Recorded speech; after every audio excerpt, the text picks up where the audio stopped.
Welcome to another St. Pete by Night production. The following is rated for mature audiences and may contain graphic themes that will be distressing to some viewers. As always, we recommend you ensure the safety and well-being of yourself and those around you at all times. Viewer discretion is advised.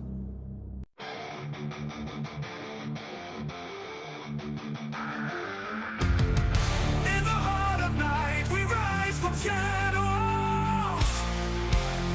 howling at the moon, igniting our battles, cleansing Gaia of an endless fight, until our final days we will fight. Thanks, man, we stand united as one.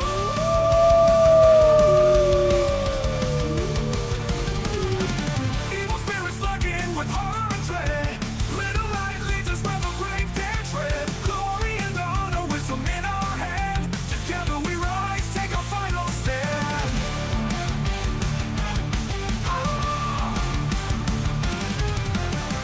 Everywhere we run, the wind is at our back. All the warring forces we will track. From the depths of the ocean to the clouds in the sky, vampires tremble as we learn to fight. Rage across Tampa, in this fight we'll stay. Evil spirits lurking with horror and dread. Little light leads us where the brave dare tread. Glory and honor, wisdom in our hand. Together we rise, take our final stand.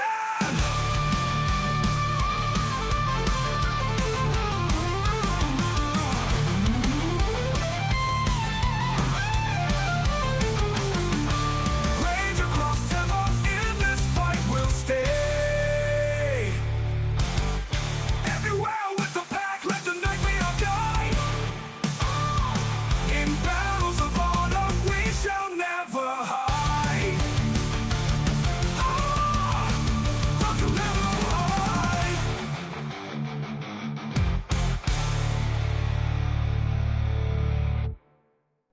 Good evening and welcome to the St. Pete by Night Entertainment Network. St. Petersburg by Night is a World of Darkness role-playing community originating in St. Petersburg, Florida. My name is Kent, also known as Misha Kent on all social media, and I will be your storyteller tonight. It's Friday night, and you know what that means. It's time for Hounds, our Werewolf the Apocalypse 5th edition chronicle set in Tampa Bay, Florida, where a pack of young Garou have traveled from Michigan to assist the Sept of the Evening Star in combating the forces of the worm, both physical and spiritual. You can follow St. Pete by Night on all of the social media listed in the description down below, and you can join our community by following that Discord link where you could take part in one of the many activities we have running all month long. We are now offering for players to run or play in 20th Anniversary or Chronicles of Darkness games as well, so head on over and join our community today. Now, let's introduce our players.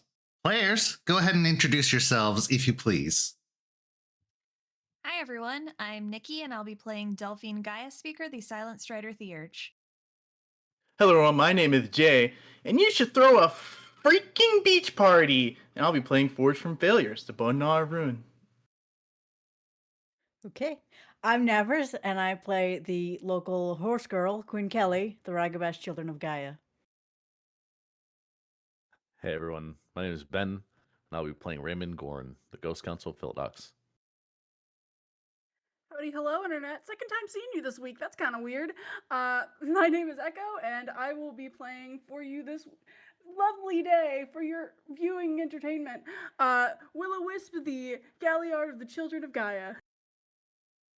You can get most of the references people make in their introductions, but Jay, I'm going to assume that's an anime thing or something like that. I don't know. Anyway, let's get everybody caught up as to where we are now. Last week, we saw our dear Forged and Stakes Her Claim head up to Georgia to rehome Cooper with a lovely, lovely Ghislaine family provided by the Sept of the Fertile Soil.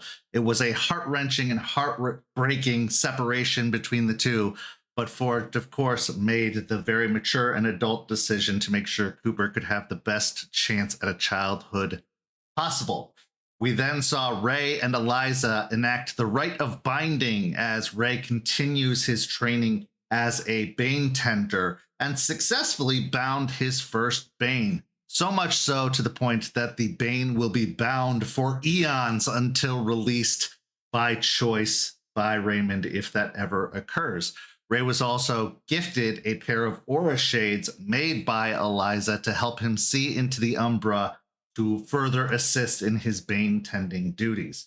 We then saw Delphine and Charles have a check-in and a catch-up where Delphine expressed some of her concerns about the things that have been going on, and Charles relayed to her that very soon she would have to stand on her own 2 feet, as it's likely Charles would have to go up to Vermont to confront his grandfather and deal with all of the business up there.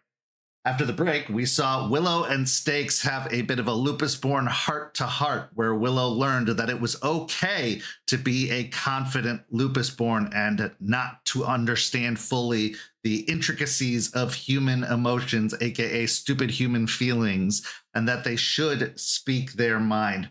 But of course, everything comes with a limit, and sometimes overindulgence can be a problem, as we saw later when the pack gathered together at the cairn. But before that, we saw Quinn meet Jordan for the first time as Jordan came over to the new cairn site to start working on the generator and answered some of his questions, avoided some others. But they had a very lovely conversation, which led to the pack gathering at the cigar factory to talk about their intentions moving forward, as well as plans for Juniper's memorial. So let's get into our story this week as Willow seeks out the stories of Juniper Camine and guidance from a fellow Galliard. Our story begins at the cairn of the Sept of the Evening Star. Now, in the past couple of weeks, this place has grown so much more fertile, so much more vibrant in its appearance. The grass is thick and growing in firm, comfortable patches. The weeds seem to have pulled back and dispersed. What was once a barren clearing has now become full of life, as even the buds of flowers can be seen growing around the base of the large rocky outcropping that seemed to have appeared overnight. The rocky outcropping being the representation of Turtle, the new patron spirit that has been returned from the dreaming. The place has a much more peaceful feel to it, even more so than before, which was pretty peaceful to begin with. And now, more than ever, spirits can occasionally be seen drifting through the cairn itself, seemingly less bound into their spiritual guardian places. This is where we find the young Lupus-born Will-O-Wisp and the elder Galliard, Malicious Jester, preparing to have a conversation as Willow is in need of some important information and maybe a little bit of guidance. The scene is yours.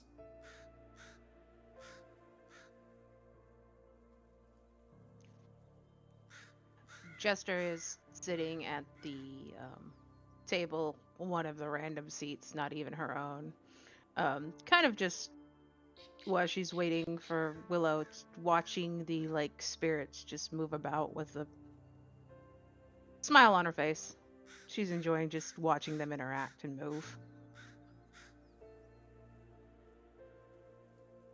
Willow will not test their luck this time and just sort of approach, sort of like, hello, hi, you're looking at stuff, am I interrupting you? Jester will smile at her. Not at all. Come, sit. Wherever you want.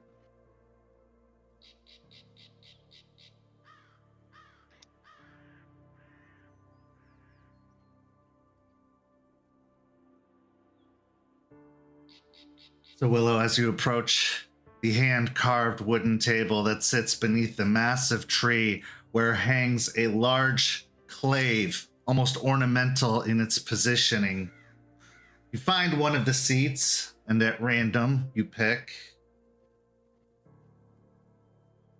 the seat of the worm foe, unknowing the glyph that is etched upon the table in front of you. I'll just smirk at that slightly.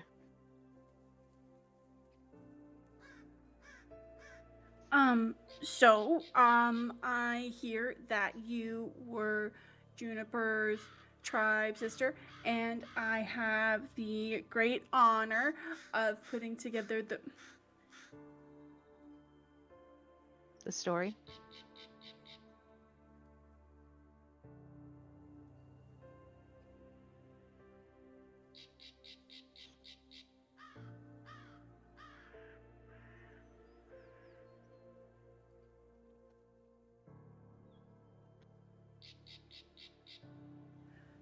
like, if there's any stuff you wanted to, like, have me say for her, or, like, any story stuff, any good moments, things like that.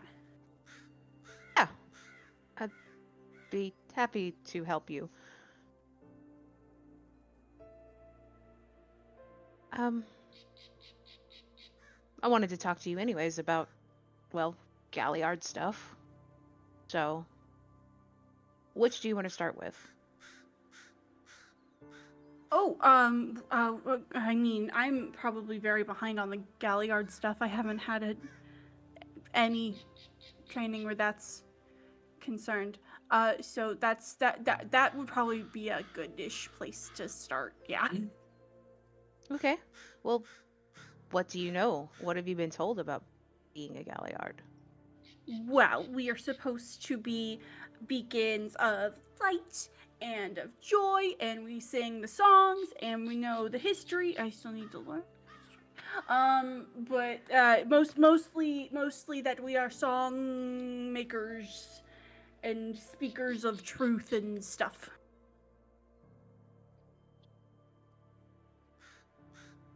Okay. Some of that is sort of true, I suppose. All right. Would you do me a favor? Yeah. I want you to take everything you've been told of what Galliards is supposed to be, and I want you to bury it somewhere in your mind. We'll go dig that up later, once, you get the basics down. Oh, okay. Sure, that sounds good to me. Okay. We are the singers of the songs and the storytellers, and yes, the keepers of the history of our people. It is an oral history, but we're a lot more than that. Like, we're not just here to bring joy and happy songs. We also sing and tell the sad tales. A lot of our history is sad, honestly. So, we are those things, but we're a lot more. We're not just inspiration and history keepers. We also make sure that, like, the litany is abided by. We allow our fellow Garu ancestors to live on after their deaths. I kind of believe, since we are part spirit, when we die, the part that spirit gets to live on in the Umbra because of the stories we tell. And if those stories were to be forgotten, I think that those Garu would fade and die permanently. So, in a way, we keep our people alive in a way. Does that make sense? Yes. Yeah, I think I get that. That makes sense to me. 'Cause, like, yeah, 'cause we are both things, so we need to be able to, like, prepare those and stuff and make sure people know about who have passed. But yeah, I get that. That's important. That seems important and good. Yeah. Yeah. Also, like, we're teachers because we use history to help teach those around us some of the mistakes our people made in the past, or the victories they had, or what they faced and the evil they faced. So we're a lot of things that people just break down to we're the storytellers. They really oversimplify it. But if you want to go simple, yes, we're the storytellers. Willow sort of narrows their eyes and is like, more people not saying the full thing. Okay, if I need to know the information, why are people not giving me all of the information? I feel like I should have all of the information. That could be many reasons. Maybe they don't know. Maybe they don't think of it like that. Maybe they feel like if they give you all the information at once, it'll be too much at that time. And you'll just feel confused and overwhelmed or pressured, Sometimes the information can be a lot, especially when you try to figure out what a thing even is. She'll stare off for a moment. There's a lot in the world that all of us didn't know existed, and even to me, there are new things that are coming up that are a lot. Yeah, the world is a lot bigger than I was aware of, We feel it too, the Homids. Maybe not as much as you guys, because I'm sure it's a lot. How are you feeling about everything?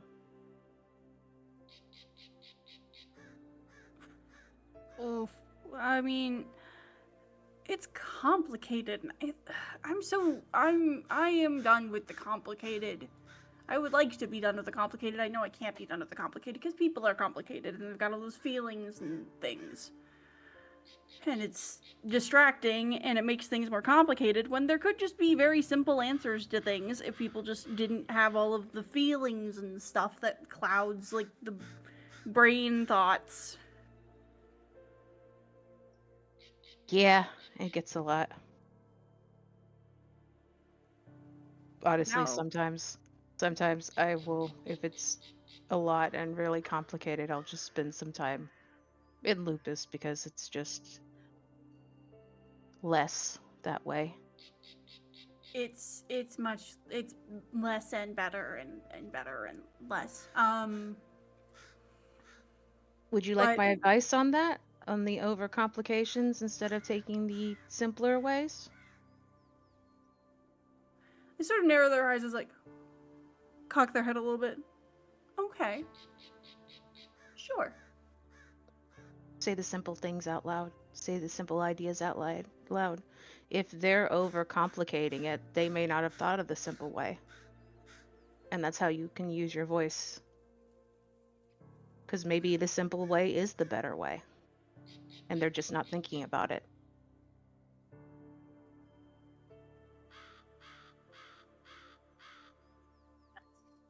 Yeah, because they get all stuck in all that human brain stuff. There's so much of it. There's a People lot. get so distracted by it. Yeah, the simple thing. I can see the simple thing. There's no reason for it to be complicated. People just need to chill out. Because fuck that shit. Sometimes, yeah.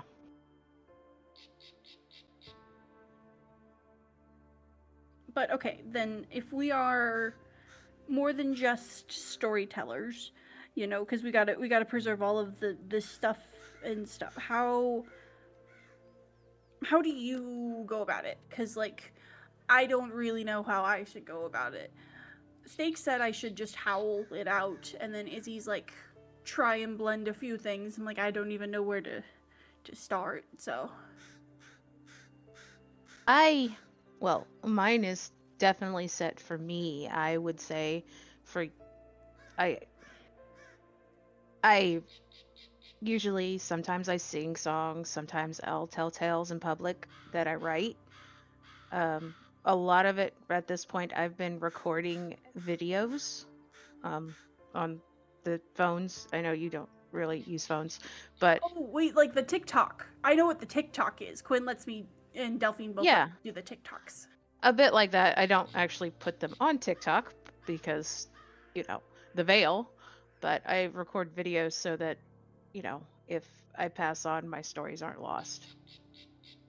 We're trying to create a more permanent record because a lot of our stories, since they were orally passed, have been lost. But for you, I would say try out different things and find what fits and works best for you. We all have our own ways of telling stories. All the Galliards do it different ways, whatever fits best, whatever is their style.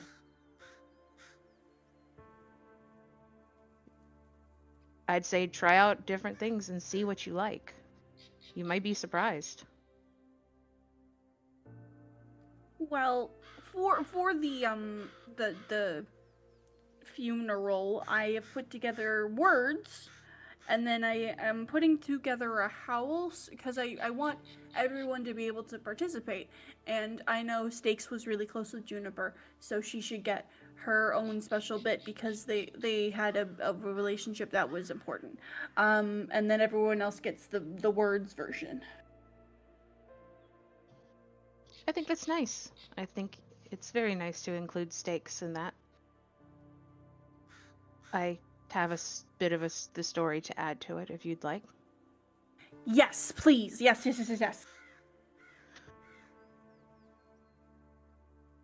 Did you have questions you wanted me to answer or just give you the story?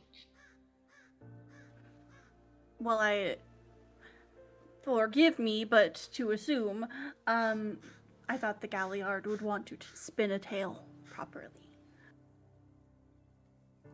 She'll grin. That was a good assumption. Okay, good.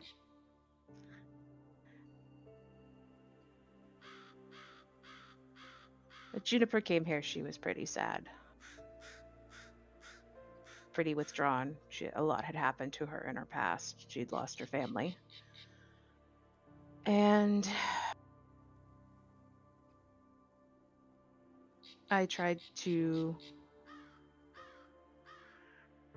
become closer to her because we found out that we weren't just tribe sisters, but we were actually sisters. We had the same dad. I just never knew him.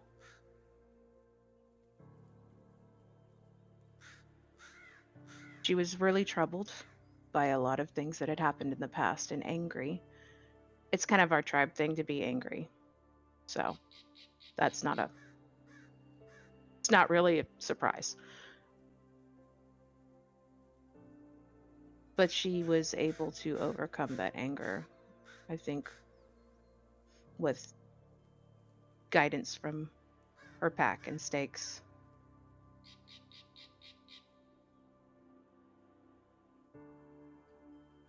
And in the end, she redeemed herself, and not, I think, in the way people are assuming.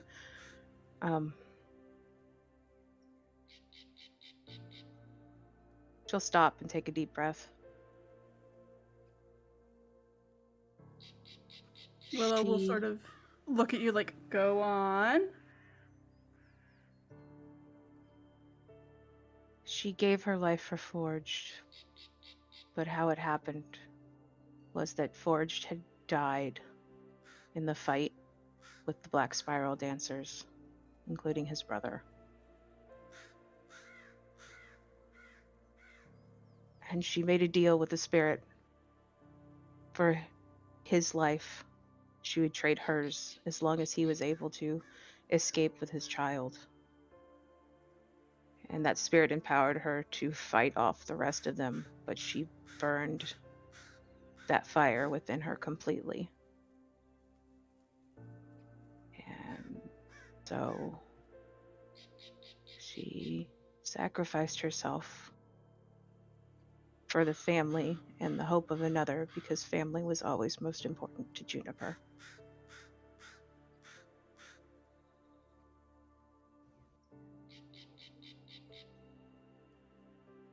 That's tragic. That's like super duper sad. Yeah, but it's also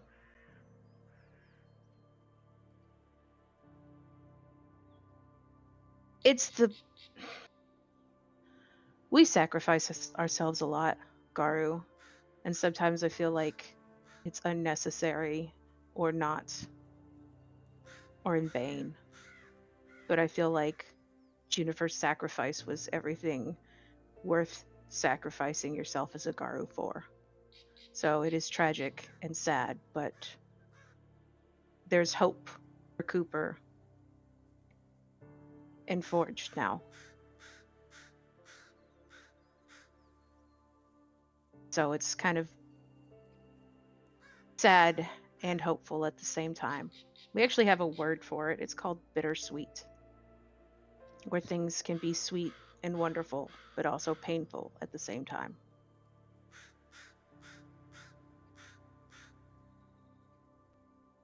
Oh, like chocolate chips. Yes, like chocolate chips. I like chocolate chips. Yeah, okay, that makes sense. Yeah, okay. I like that. Bittersweet.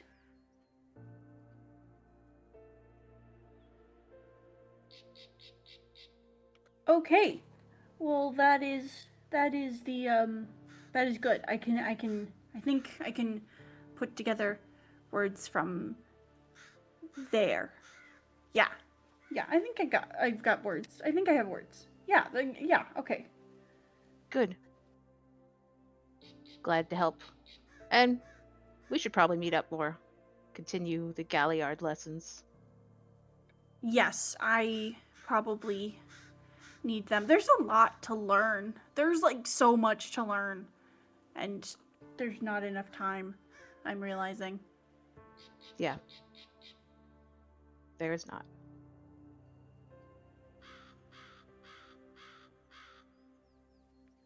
But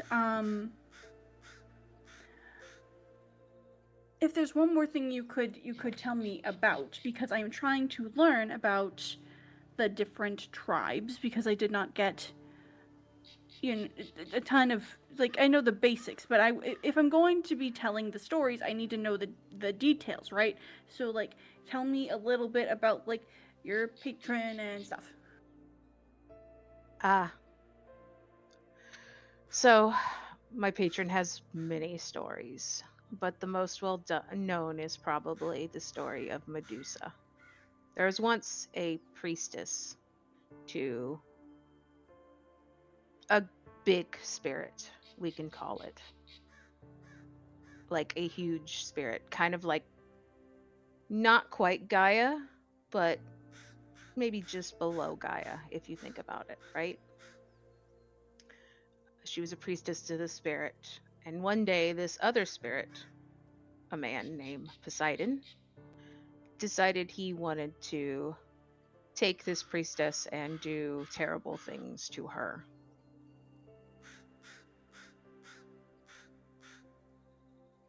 And she called out to her goddess, as it was called, this other spirit she worshipped. And that spirit turned her into a snake-like creature with snakes for hair. There's lots of arguments about what it would be, but we'll just call it she did it as a form of protection so that those terrible things would never happen to that priestess again.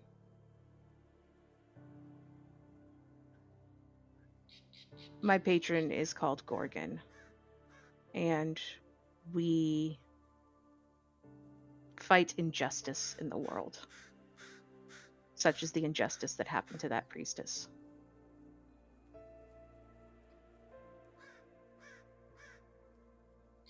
Question. Mm-hmm.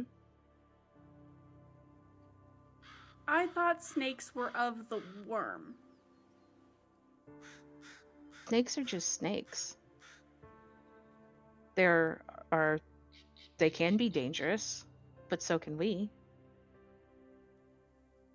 Not all snakes are of the worm.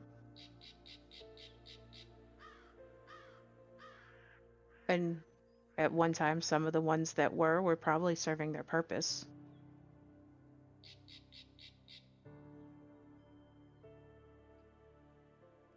Okay. Not all snakes. Okay. I thought all snakes were bad. I've killed a lot of snakes. It's probably fine. That's probably fine. Okay.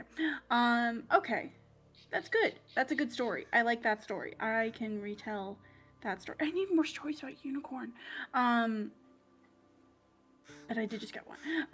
Okay, so that story. I have a story now. Yay! I need to start collecting more stories. So that's where I'm at with that. But yes, that's what I needed from that. Good. Yay. Okay. Good. Glad to help. I'm sure you'll do a wonderful job. I'll admit I'm a little nervous, but gotta be the light. You don't always have to be the light, you know. They will narrow their eyes at that, like, what? No, yes I do. That's the point. Is gotta be the light. Ember said it gotta be the light, because I am, and I should not dim it for anything or anyone. That's Ember's opinion. Ember's a spirit, though. She's not wolf or human.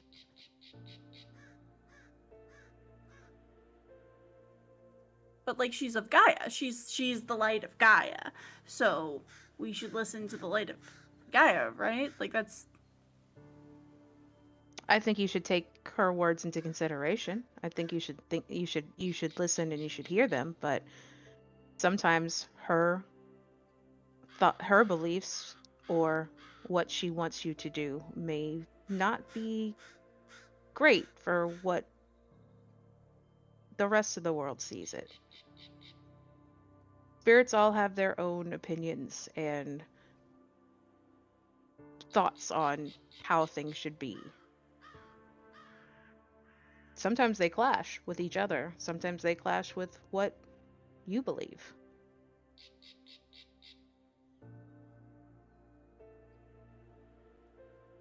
I guess I'm saying, listen to what everybody says, hear what they say, but form your own opinion. And be respectful, of course. Like, don't just tell them off, but listen, but form your own opinion on what you think is right. They look deeply confused. Head cocked to the side, eyes narrow, just like has fully lost the plot here. Sometimes we're not needed as the light. We're needed as the comfort, or even to be sad, or to be angry. Doesn't mean, we have to be happy and cheery all the time and only provide hopeful, light things. Well, probably should always provide hope because things are dark enough, but I'm rambling.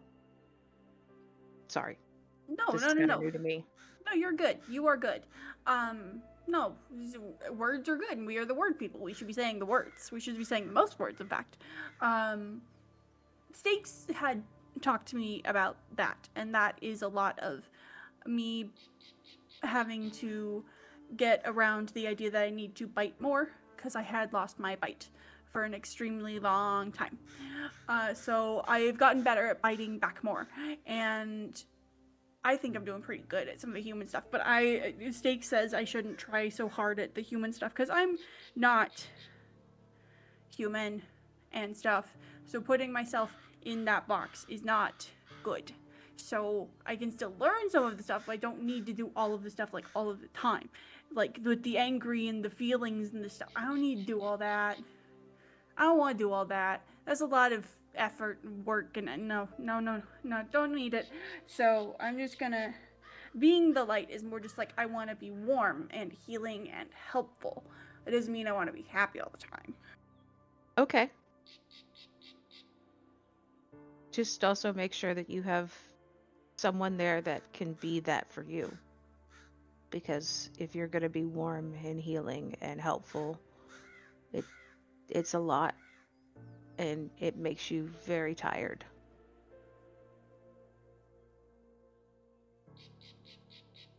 It is, and it can be, and I thought I did. And I kind of do, but the people have changed in the slots that they were in, and it's very confusing. And again, it's all of that emotion shit. It's fucking annoying, and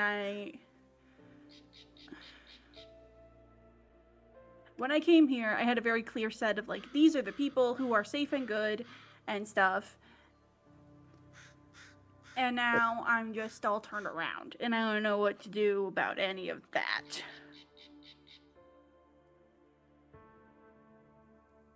You still have Quinn, right?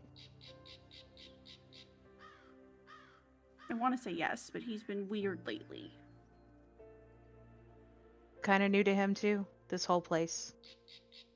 We don't do things like where he's from. And so he's thrown out of his territory pretty much, and is trying to figure things out too, so it's a lot for him too, maybe. And it might make him act weird. Yeah, it's been a lot of quiet treatments and a lot of, wait, let me try and apologize, and then act weird later. And it's a whole mixture of more human stuff. Yeah. It's a lot, and it's hard to navigate.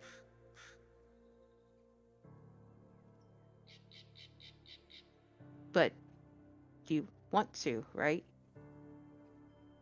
You want to still be close to Quinn, right?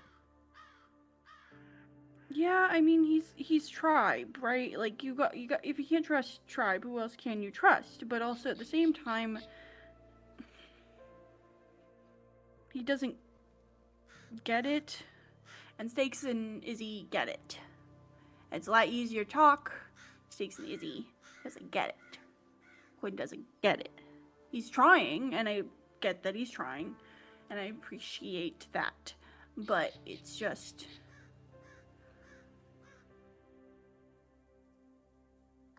it's like he'll do stuff, and then he'll say different things that mean different things. It's like I'm talking to two different people sometimes.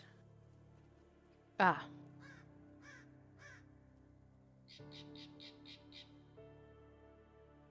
Have you told him that? Haven't really. He's been sort of doing all of the things with the new Karen and with Terrance and with Delphine, and is trying to look big and important, so he hasn't really, like, Had time for you? Yeah. Maybe tell him you want to spend time and talk to him about this, like one-on-one.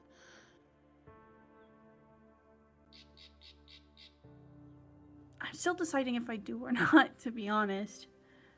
It's just kind of a mess, and I just don't want to deal with it.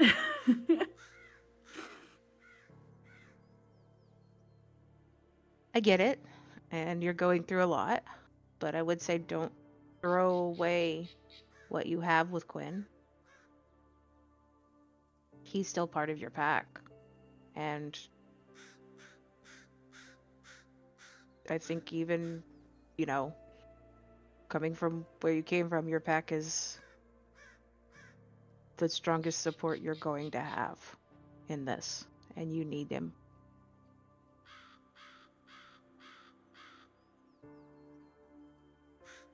Sadly, the world is cruel and doesn't really care about us. A lot of it tends to actively fight us or try to destroy us.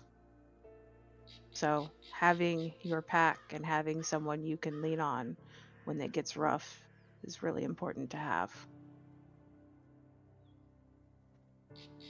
It's kind of becoming Delphine if she isn't busy all of the time. Because she likes to read with me and she'll tell me stories, and then she's taking me out to do human lessons and stuff in town, and I don't know how she has all the time to do that, plus her job, plus all of the stuff for the, like, I don't know how she does that. It makes my head spin. Delphine's a bit of the type of person who kind of thrives in that situation. Not everybody does. Doesn't have to be you. But if she's making time to read to you with everything that she has, she wants to get to know you and she wants to get close to you. Yeah, which has been great. It's just,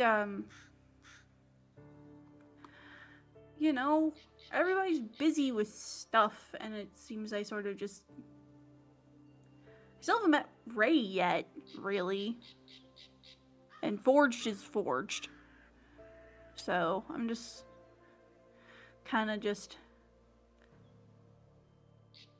out on my lonesome a lot nowadays, but... I kind of like that too. I spend a lot of time in a box, so it's nice to move around. If you want, I could go for walks or runs with you. Show you all the cool spots. Yes, absolutely. And then, I think, someone had mentioned that you guys did something about the Big Rock. I want to learn about the Big Rock. If you have time to tell me about the Big Rock. The new rock. Oh, yes. That is a spirit. That is Turtle. I am not finished writing the story of Turtle yet, but once I do, I will tell it to you.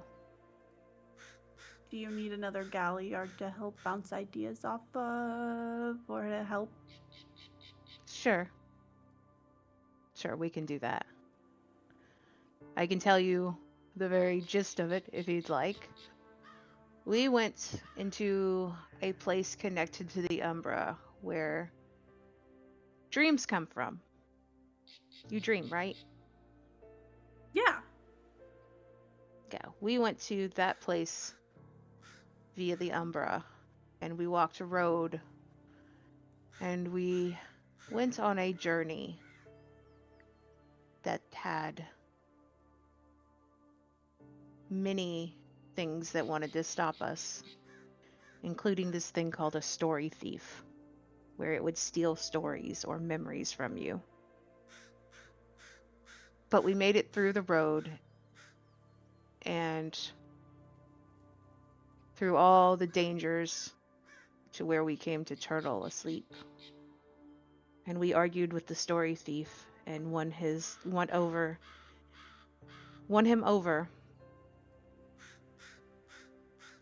and brought Turtle back from the world of dreams where he was slowly being forgotten.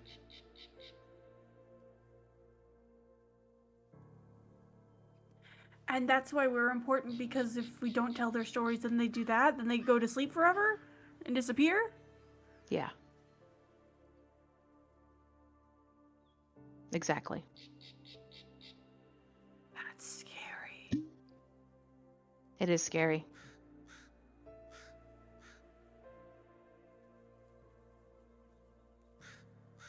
Yeah, no, we should do this more so I can learn more of the stories, because I need to help. So I want to help. Okay. Definitely.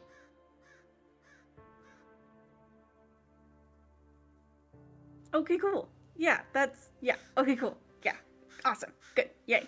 Okay. So in the meantime, want to go for a run? Yes, absolutely.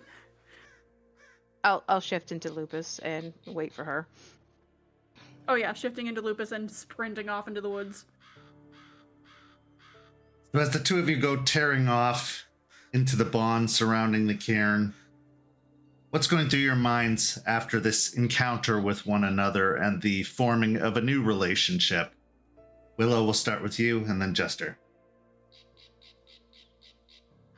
Finally getting to talk to Jester after the initial introduction.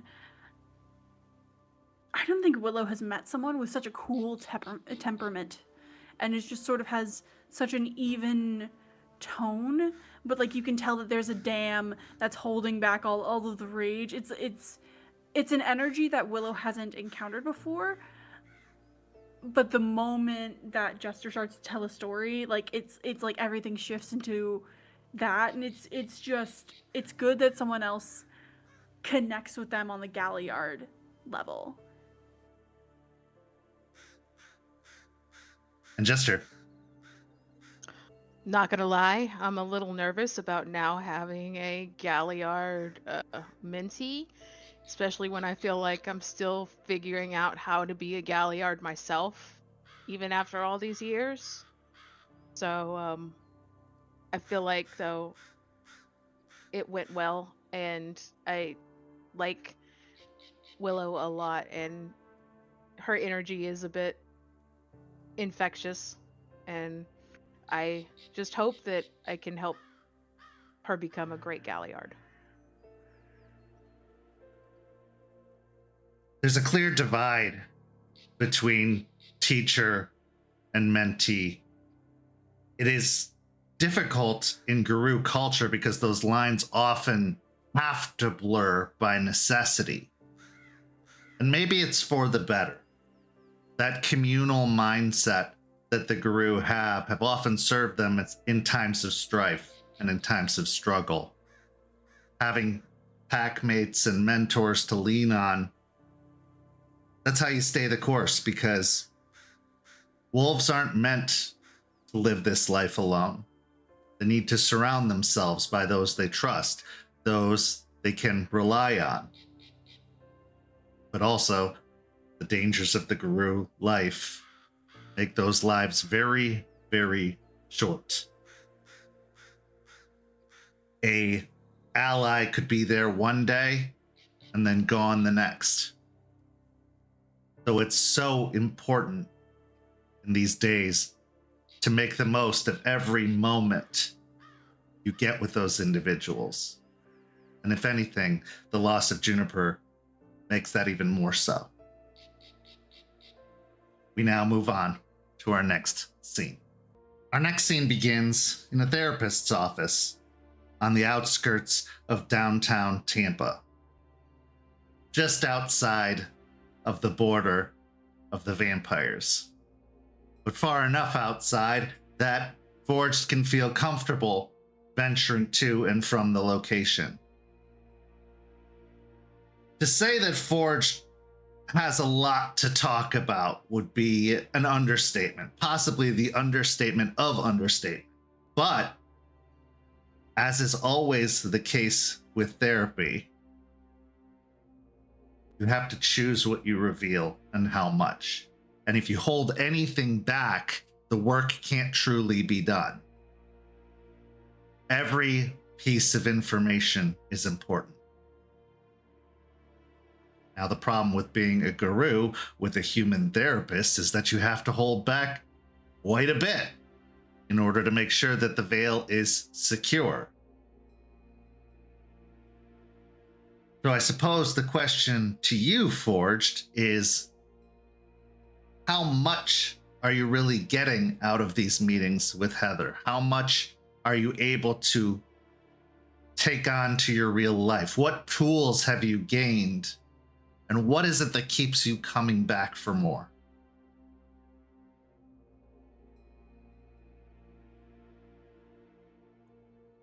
Forge keeps finding himself drawn to Heather, drawn to these talks.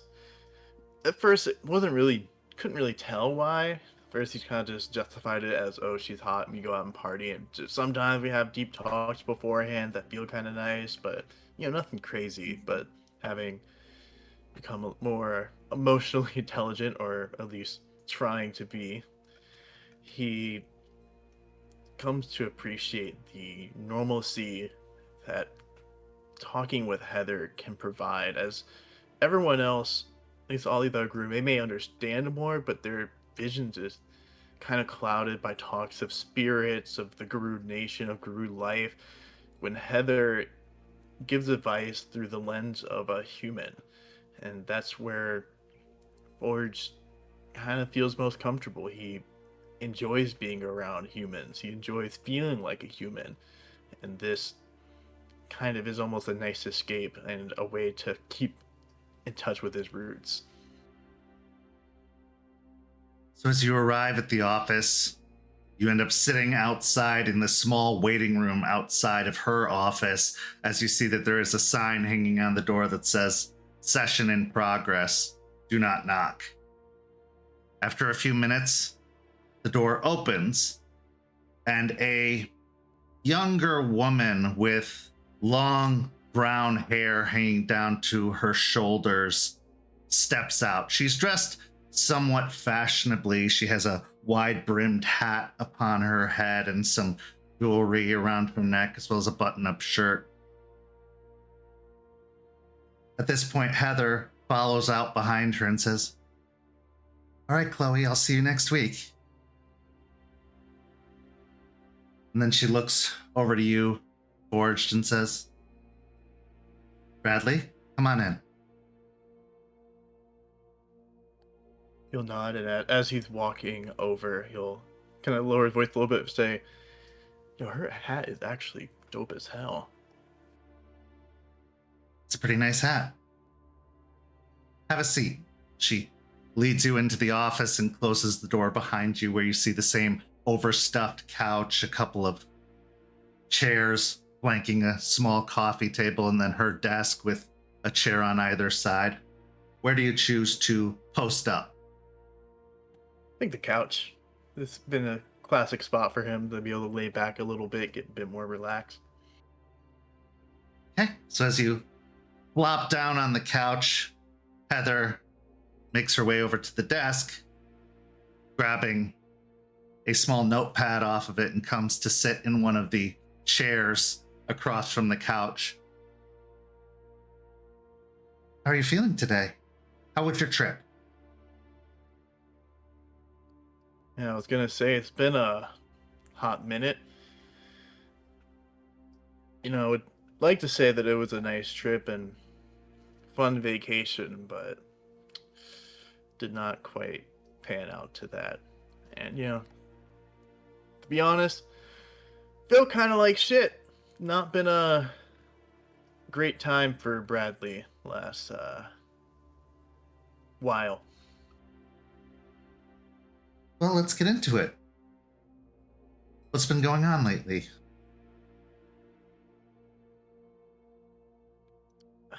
Well, got some new coworkers, new people that I work with. They're annoying. One of them is constantly like this positive ray of sunshine until you say like one snarky little comment or get a little sarcastic with her, and next thing you know, she goes off and yells about "fuck you" and shut your damn mouth, whatever. And then as soon as you're like, oh, do something about it, or like, even go to say anything, you got like 10 people standing in front of her like, "No, she's baby, and it's just so annoying sometimes. It's like, man, when I was, first around here, and I was, I'm pretty young for the job here too. I was one of the younger people on the job. I say some stuff, I get smacked, everyone's like, yeah, that's all right. But she is baby, even though, same age. All right. So are you maybe feeling a little bit jealous of how they're being treated?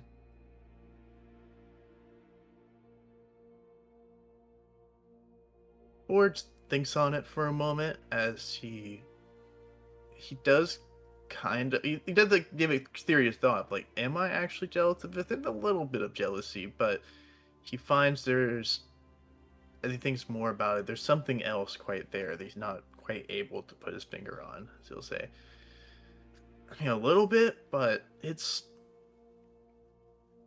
I don't know, something else about it just really just pisses me off, man. Like, you have to get someone else to fight all your battles for you, to step in and protect you, and say you don't have to do certain things because you're so, oh, you're special, you're baby. And it's something about just, I mean, yeah, it would be nice if I didn't have to be me and be this big strong dude that had to be able to handle everything, but Why do you think you have to be that all the time? because like it's my job there, it's expected of me from everyone else there. It's kind of like my archetype that I've fallen into. But I mean, guys like me, like being tough, being strong, and being able to do all this stuff that allows for people like her to do, not as much, and to be there and be weak, and to just, he like shakes his head, and something about him when he says weak, it really resonates within him, and he starts like getting his temper writhing a little bit as he shakes his head. First off, you're not weak, Bradley. You are very, very strong. And you're growing stronger with every time we meet. Because strength isn't measured just by outward appearances or what we can do physically. Strength goes deeper than that. And the fact that you're doing this work, that you're having these conversations with me, that you're thinking these thoughts, shows just how much progress you've made. But this need to be strong, need to be viewed as tough, started before you started this job. You've said so yourself. As a child or teenager growing up, you felt a need to be viewed as a badass, tough. Maybe it's part of what made you perfect for the job that you got. Or maybe you feel you can pass off your desire to use this tough exterior as a shield because it's what the job requires. But you're not always working, Bradley. You have to clock out sometime. So does this feeling, this need to be viewed this way, clock out with you, or does it last beyond? And are you maybe projecting upon others the feeling that they should have to be that way too? No two experiences are the same. No two people are the same. And maybe it's a manipulative tactic. I don't know this individual that you speak of, but it could also just be an innocence that you felt like you've never had, or an innocence that you've lost and are a little bit envious of, or maybe resentful of.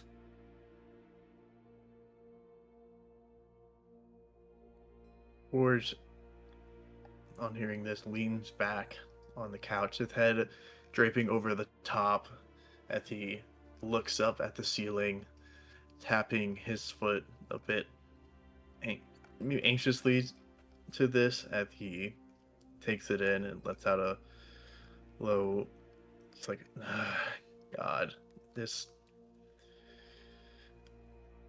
I mean, I don't care about being as much being seen about a badass now or tough. I just want to be strong because I know that's what I need to be for this job. If I'm not strong, then other people on my job could get hurt, or they rely on me in ways, and is it not a problem for someone to be weak in a thing where you need to be strong?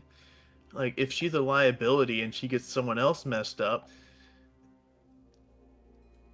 I don't know. That's gonna mess her up, and that's gonna mess all of us up. And at some point, you just gotta think like, iron. You gotta knock some of that out of her. Knock the weakness out, knock some of that innocence out. This is serious work, and iron sharpens iron. You gotta be a bit tough on them sometimes for them to grow. Based off of what you've said, they're not weak. Others view them as weak.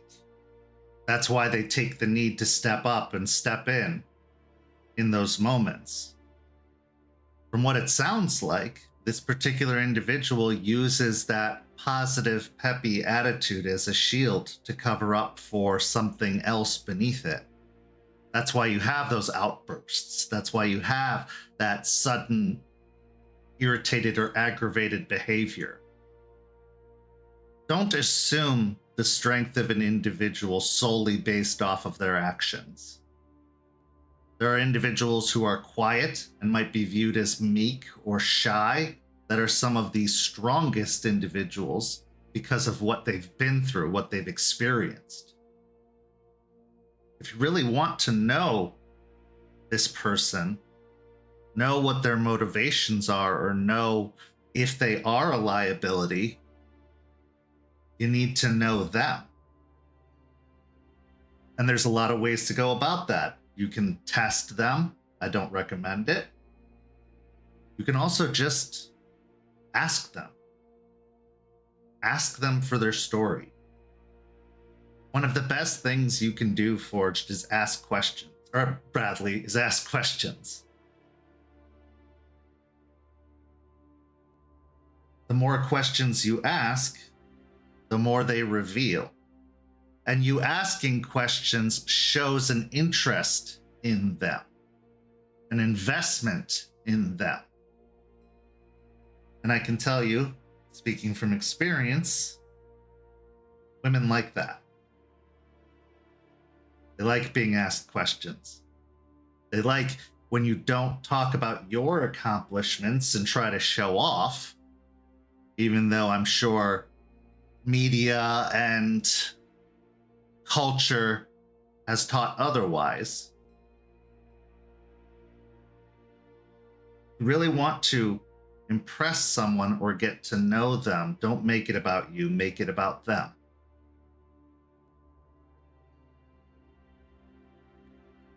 George will sit back up, head going back up, looking back at Heather. He'll nod, say, yes, I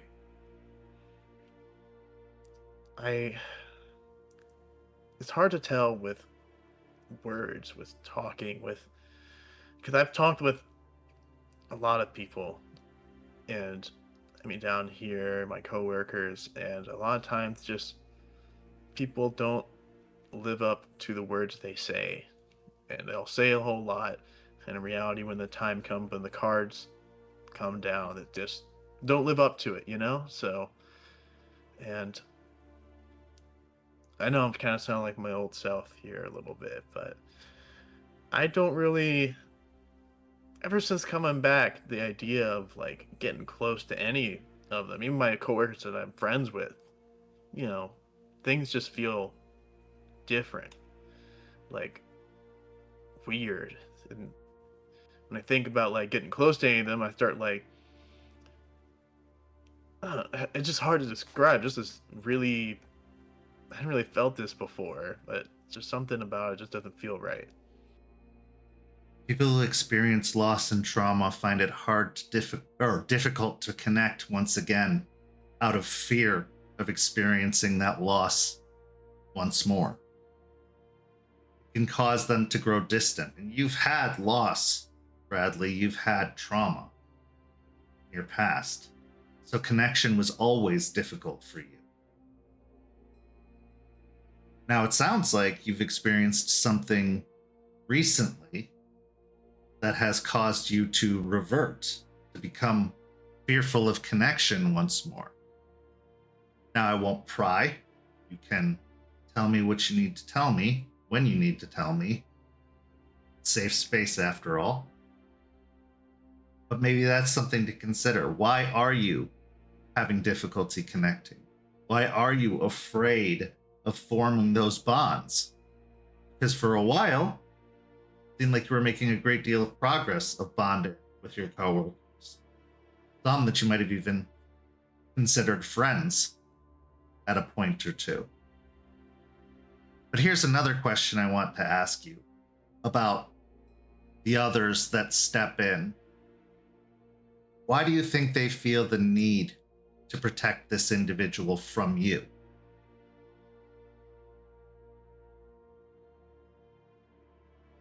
As he contemplates that, it does kind of hurt hearing that said to him, as he kind of realizes what she means by that, as he just, kind of realized, like, oh, everyone's first instinct when I look a little upset or someone says something to me, that I'm going to thrash them immediately and, hurt them, so they need to protect them from me.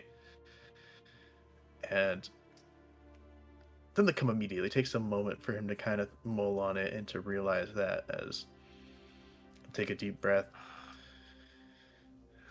I know I don't have the greatest track record. All right, I mean, I know I'm a bit of an ass. I know I have a temper, and that I've been prone to, outburst, and, people piss me off. I don't just let it slide. I'll just do something about it, make sure they don't piss me off again, and it would have just been easier if I was still like my old self, where I kind of liked, I don't know if liked with a strong word, but it was easier, I guess, fear. Yeah, easier to have people fear saying something to you, knowing that you might do something to them, because then they won't say anything and they just stay there knowing that, hey, I can't mess with this guy. But now, just, have I grown too soft? Like, people mess with me more often now. This new coworker keeps saying all this shit, and, people come to her side to help her, and they'll make sure nothing bad happens to her. I'm like, is that when does, like, is it respect? Do I need to earn the respect, or like have respect? Or is it just like, I need to make sure they know that, hey, I'm not a guy to fuck with? Well, that really depends on what you hope to achieve. Yes, it was easier to be someone to fear, but it's also much lonelier. It's a very lonely place to be. When everyone's afraid of you, no one wants to be close to you. And I know for a fact, Bradley, that you want connection. You don't want to be alone. Now, all those things that you said about being kind of an ass, I didn't say any of that. You did. I didn't accuse you of having a bad attitude or outbursts, so it seems like you already know why people behave the way they do around you. But you also have an opportunity to change that view, and it sounds like you have. What you call becoming soft, in truth, is just you being stronger inside. Not lashing out at every single slight that you feel like you occur. Not taking the opinions of others as the basis of your entire personality. You don't need validation from them. Whether it's fear, whether it's aggression,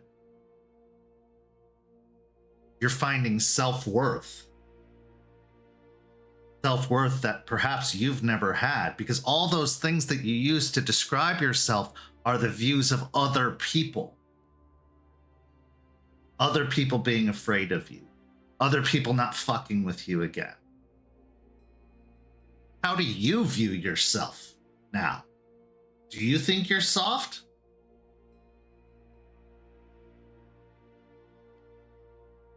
It's complicated.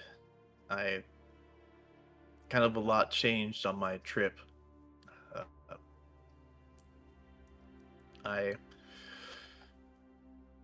it's kind of hard to talk about, but I can at least give the gist of it a little bit. First thing that my mom is having some memory problems and doesn't seem to remember her son. And it hurts quite a lot to have your own mom forget about you. It just, it really made me think, what do I need to do to be remembered? The pain of being forgotten, especially by people that care about you, and we're having your story just be erased. And I lost a friend of mine up there too. They lost their life, and it's not easy to talk about. Yeah, I can see why all those things combined together would make you afraid of connection.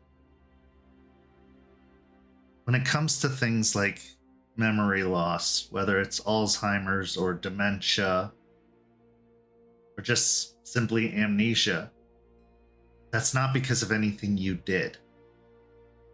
Usually that's clinical, chemical. Trust me, your mom, she didn't choose to forget you. If she is going through that difficult process, it's even harder on them, because it's not that they choose not to remember, they want to. They want to remember with every fiber of their being, because those memories are part of what make us who we are, those experiences. So you don't need to do anything. What you need to be is patient and consistent. If being remembered by your mom is so important, you need to be a constant presence and help her make new memories in hopes of restoring the old ones.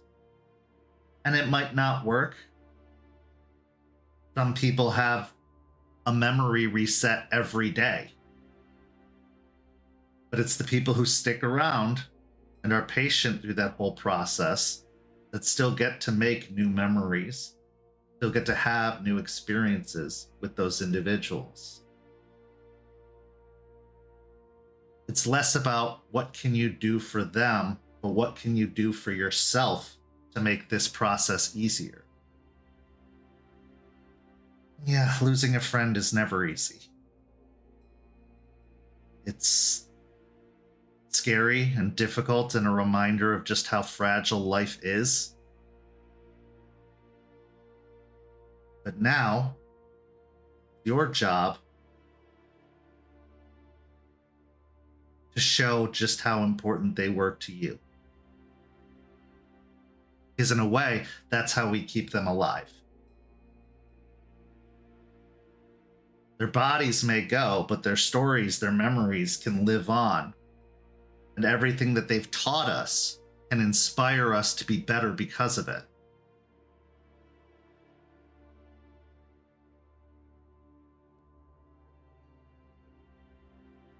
Connection is always a risk, Bradley. It always is, every single time. And yes, the chance of getting hurt is always there. But so is the chance of making a lifelong connection. So is the chance of meeting your best friend or your partner or just your found family. And if you don't open yourself up to those connections, you are deciding for everyone how that relationship is going to be.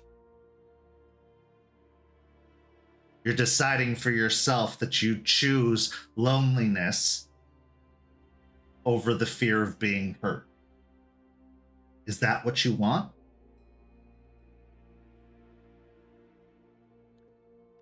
No, I don't want to be alone, but I also don't want to be hurt, and I just I'm trying. I am trying to get better and to. I know you are. I know you are, and I'm not saying you're not. You are doing fantastic work, incredible work. From the first day I met you to now, you've done so much, and you should be proud of what you've done. But it's very easy to revert back to old behaviors because we view them as safe, because we know what to expect from those behaviors.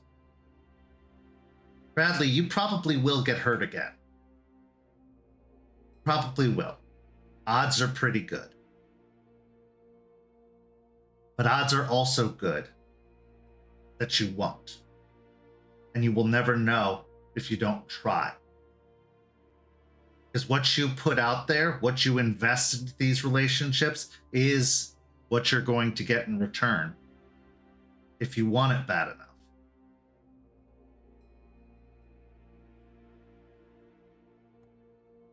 Yeah, I'm just kind of worried, that I'm gonna keep doing this, keep doing my thing, and my time will come one day when Bradley is no more, and I wonder who's gonna remember that. Who's gonna remember me when I'm not around anymore? What kind of story am I gonna leave behind? Like, is it just gonna be the tragedy of Bradley, of a series of unfortunate fuck ups? Like, who's gonna pray for me when my body's gone? I'm praying for my friend. I'm praying for people that I've lost for my life, but who's gonna do it for me? That's up to you. Because if you don't connect with anybody, nobody will. You'll just be another stranger who disappears. If you really want to be remembered, be memorable. Do you want to be remembered for something good? You want to be remembered for something bad? You don't get to decide how they remember you or who remembers you. But you can provide them an opportunity to by connecting, by being strong and a positive force in their life. And it's not too late. I know you're probably thinking a lot about death and loss, whether it's loss of memory because of your mother or loss of life because of your friend. But you aren't gone yet. You're still here right now.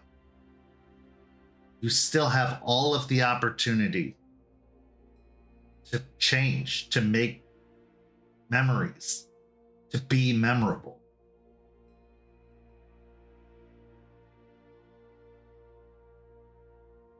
But you can't decide for other people. You can only decide for yourself. If you feel good about the actions you take, and not some sort of superficial good of looking like a badass or how you think you're viewed, but truly feel good about the relationships you're forming and the work you're putting into those relationships, the odds of you being remembered fondly go up. They truly do. But what you need to do is stop worrying about and trying to control how others view you. You need to control how you view yourself. Do you want to be scared of yourself? Do you want to be ashamed of yourself? Do you want to be angry with yourself? Or do you want to be proud, happy, and confident? Not false confidence, not bravado, but true confidence of saying, I am Bradley, this is who I am, and I want you to know me just as I want to know you.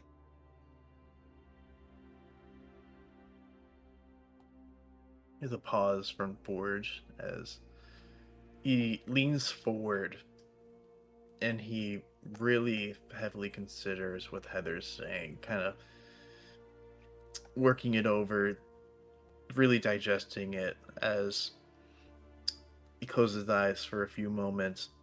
That kind of a formation of a thought, the beginning of something, as he kind of almost had like a light a light bulb moment, had a bit of revelation, and as he says, "Huh, that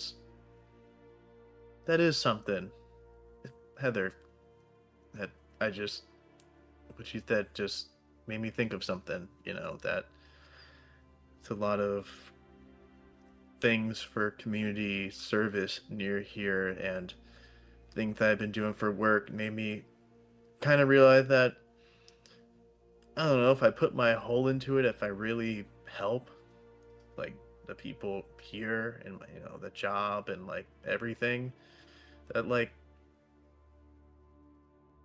I can feel pretty good about myself and feel I'll leave a pretty good legacy behind, especially for my kid, and he'll have good memories of his father. If I at least work towards a goal, work towards with a group or something that is good, then that should do pretty good, right? Sure. Yeah, absolutely. Volunteering, community work, it can provide a sense of satisfaction few other things can. But I'll warn you, throwing yourself entirely into something is also dangerous. You need to make sure to take time for yourself. Volunteering and community service comes with this invisible exhaustion. It's hangover that can build up over time. Suddenly you don't feel like they're appreciating it enough. Suddenly you start feeling like they're taking it for granted. Suddenly you feel like you're not doing enough. And you can just run yourself in circles over and over and over again. The best you can do, Bradley, is your best. Whatever that is. Whether it's volunteering 1 day a week or whether it's volunteering 7 days a week. Whatever your best is the best. And you have to decide for yourself what that is. Don't let others decide for you. Don't let them tell you you're not doing enough. You're not being enough. You're not happy enough or sad enough or angry enough. You decide what the line is for yourself. You decide what you can achieve.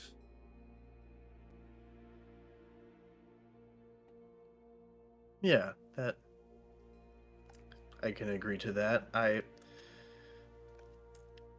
think my way of helping also might be a little different than how a lot of other people try and help. I don't know if sometimes people talk about, but I try and help out around here when I can, and at least get those belligerent assholes off the streets and out of bars and make sure they're not messing with people.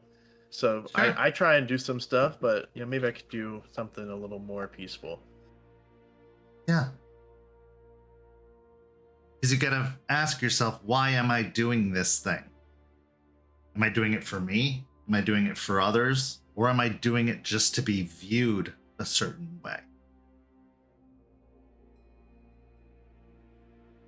A lot of people think or go on this eternal hunt to be viewed as selfless. But that satisfaction you get from doing something for someone else makes it inherently not selfless. There is a reward. And that's okay. Getting a joy out of the thing you do isn't a bad thing. It's in fact often a reward for doing something good. It's a genuine hit of dopamine or a feeling of accomplishment.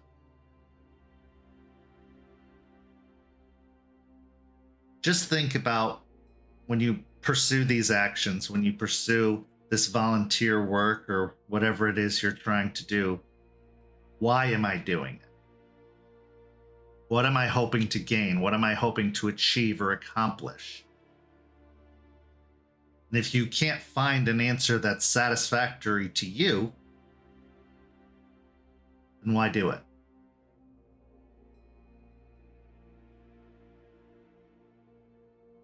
Forge will nod, say, right.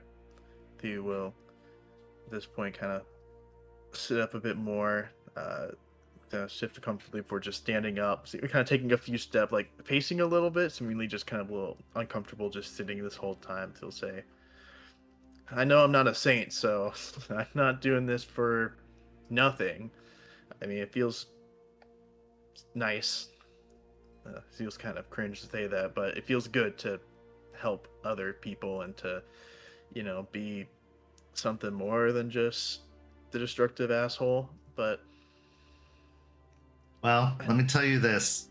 No saint thought they were a saint at the time they were doing what made them a saint. Joan of Arc, for example, didn't think she was a saint or she was going to be a saint. When she stood up for the people, for the country, and for faith. And when she was murdered, she didn't die thinking she was a saint. She fought for what she believed in, and that was recognized by others.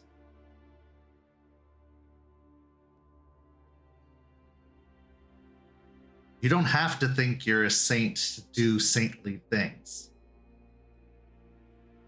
History will decide what you are, how you did.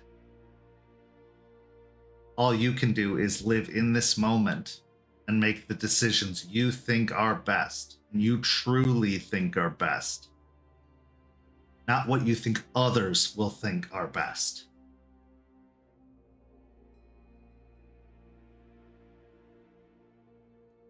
yeah, that's. Thank you, Heather. I kind of needed to hear all that. It's been a very rough patch here. Especially Sounds last like month. it. Your friend, your mother, and your son all have one thing in common at the very least.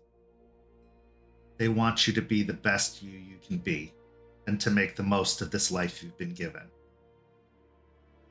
If you do that, you will honor them.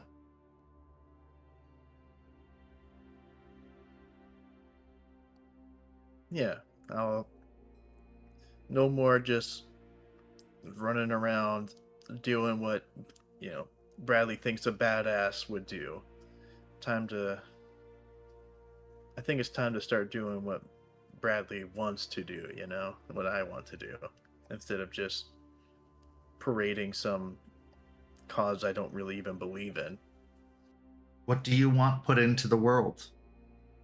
And if you truly don't know, what would your child want put into the world? Because they're the one who's going to inherit it.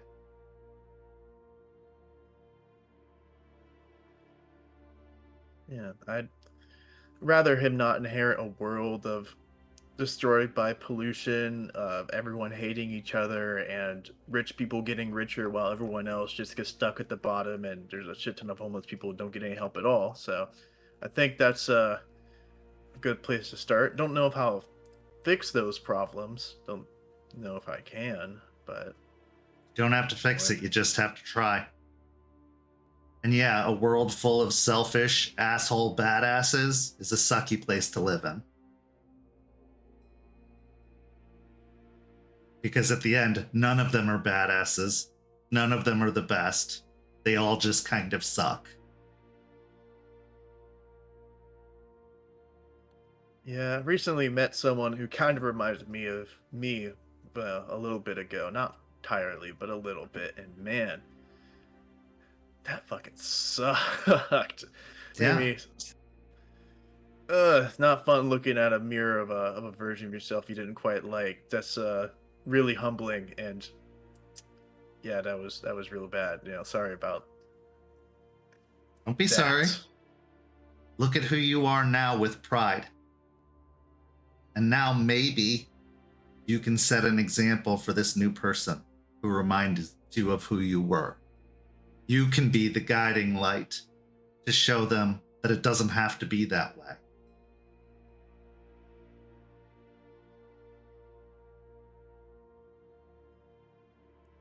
Or will just give a genuine smile to that, as he'll just say, "Thank you, Heather. That's really nice."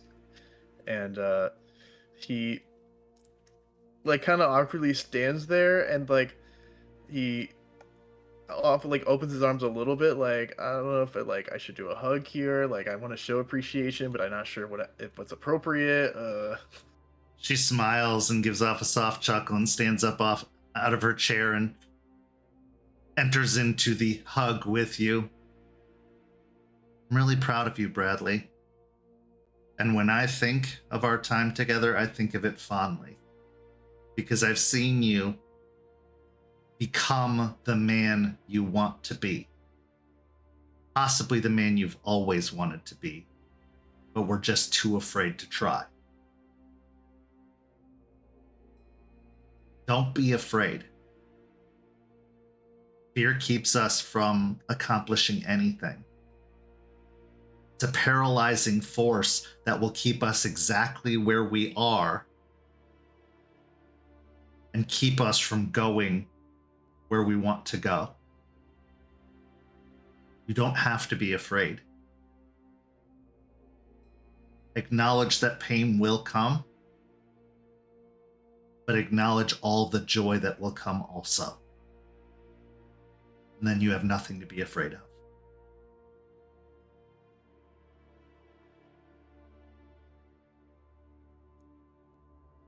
Thank you.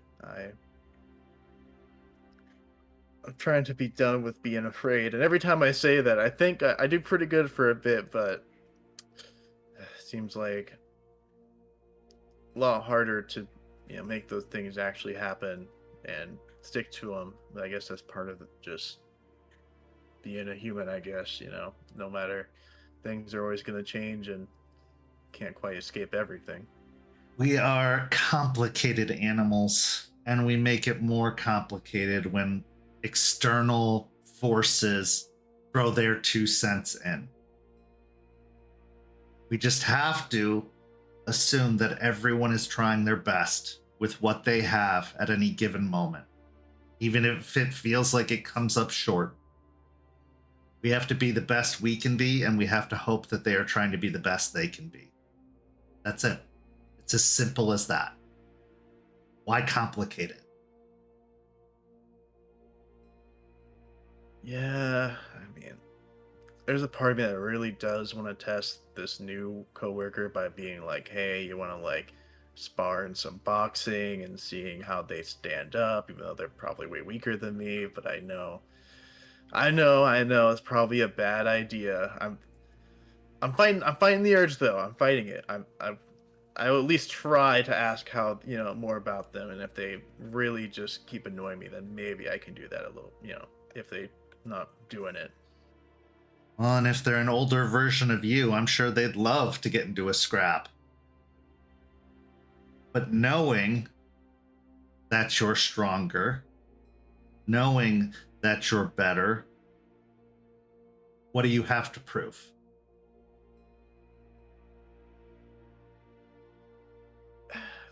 I mean, at first I wanted to do it just kind of like, hey, don't talk shit about me, because I can beat you up. But now it's kind of like, I want to see what she got so that she can at least defend herself and fight. Because, I mean, I'm tired of losing people. I'm really tired. I don't want to lose people, and the thought of having someone I'm working with who I'm gonna grow close with, because I know that's just how things work, and no matter how hard I try, it's gonna eventually happen. That they're too weak to even defend themselves. That it scares me. I don't want them to. I can't just protect them all the time, because I know I can't be there all the time. I've learned that. You come at it from that perspective. If you do the really brave thing of telling them that, I think you'll find that you create a bond that you don't have to be afraid of hurting you. Because you are investing in them. And really, at the end of the day, that's all any of us want, is to feel like other people invest in us, that they care about us, that they want us to do our best.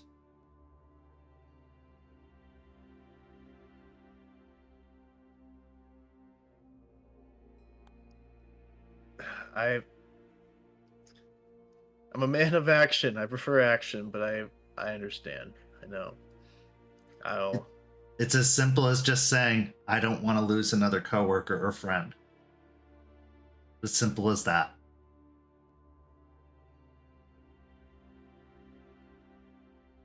You see, like there's the very visible like kind of pain and Forge's face as he contemplates saying that to someone he's not very familiar with, and that level of vulnerability as he grits his teeth a little bit.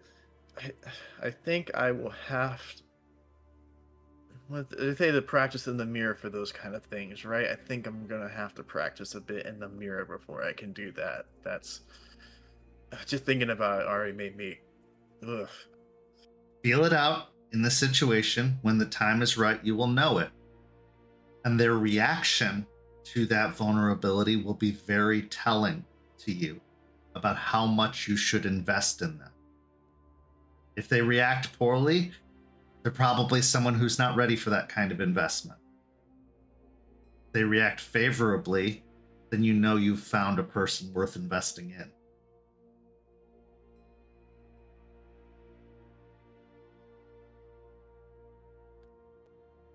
Yes, that's true. So, in the club after this? I do have one more patient after this, but I'll meet you there. Okay, but just know if you I don't know if you can hurry these up, or maybe just be a little like tap the desk or something, give them a little sense of urgency, because that line will go. I don't think I'm gonna hold your spot for an hour. I have an in. Don't worry about me. Right, well, I guess I'll see you there. He takes a deep breath, looking very exhausted by this conversation, kind of like at the point of, I need an out. This is killing me at this point, this level of openness, as he will put his hand in his pocket and kind of put back up his shield as he will start walking out. Before he leaves though, he'll stop and look back. Truly, thank you. I keep saying it, but I feel like I can't express it enough. Yeah, thanks. Thank you. Thank you for being open. Thank you for being honest. It's never easy, but it's appreciated. Know that. From me, it's appreciated. Now go. Enjoy yourself. I'll see you shortly. You will have to be told twice. He'll nod and walk on out, going to the club. As you head out, and you head downstairs out onto the street, how is Forged feeling now? Considering all the weight he's been carrying, considering everything he's had to experience lately, how does he feel after this conversation with Heather? Definitely the initial feeling of exhaustion from just being so open and pouring out feelings like that, but it's does give a bit of hope. You could say an ember of hope in his chest as he considers that his life doesn't really have to be sad, that he can make these connections, that he can approach people, and that maybe there is a good chance that he could have a positive legacy, because he knows that there's a good chance he probably won't see his son grow to age. It's a more pressing, the thought that presses in the back of his mind that he's an Arun in one of the most dangerous places he can be. He's probably gonna die before he can see his son grow up. But if he can at least leave a story behind that can make his son proud, and at least make himself proud too, he can be happy with that, and knowing that he helped as many people as he could, that he fought to make the world a better place, and not just because someone else told him to do so. We can try all we like to be remembered, but that's not up to us. Because at the point that it matters, we'll already be gone. That doesn't stop us from trying. We now move on to our final scene of the first half of tonight's story. Some rather upscale food, one of the finer restaurants in the area. And here is where we find Jordan and Delphine out for a pre-agreed upon dinner for all the work that Jordan did at the cigar factory. As you're sitting at the table, Delphine, Jordan is dressed in a actually pretty nice button-up shirt and some slacks, clearly recently purchased, even if they were possibly from a thrift store. He has refused to order any alcohol or wine, choosing to stick with water and iced tea instead. And you can see that there are a variety of pasta dishes and meals you probably haven't had really since you were with your family, since your parents would occasionally take you out for one of those proper dinners where you had to be on your best behavior, napkins and laps, the whole 9 yards.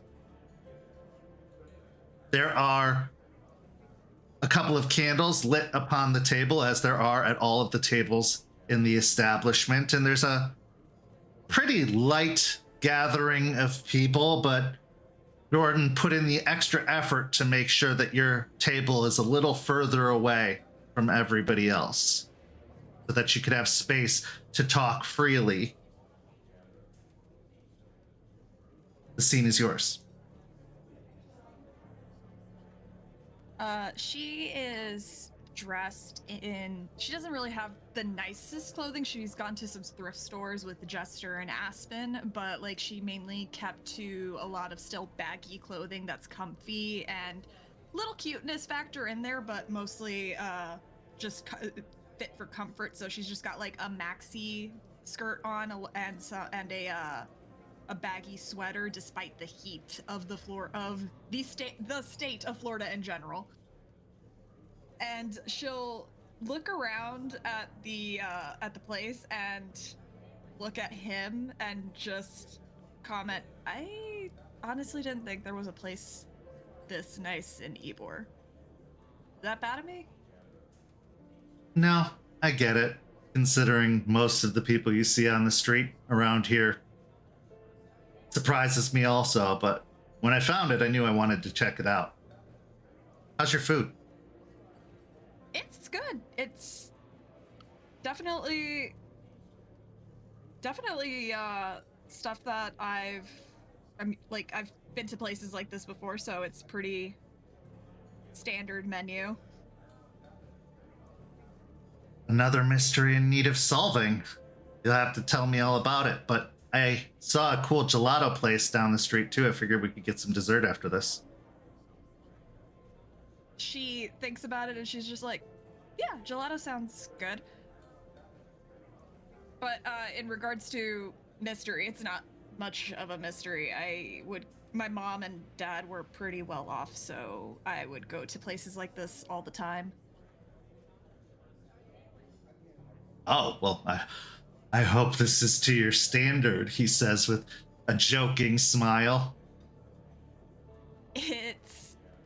She laughs a little bit, but then she shrugs. I'm honestly... So, I grew up pretty well off and comfortable, but I actually...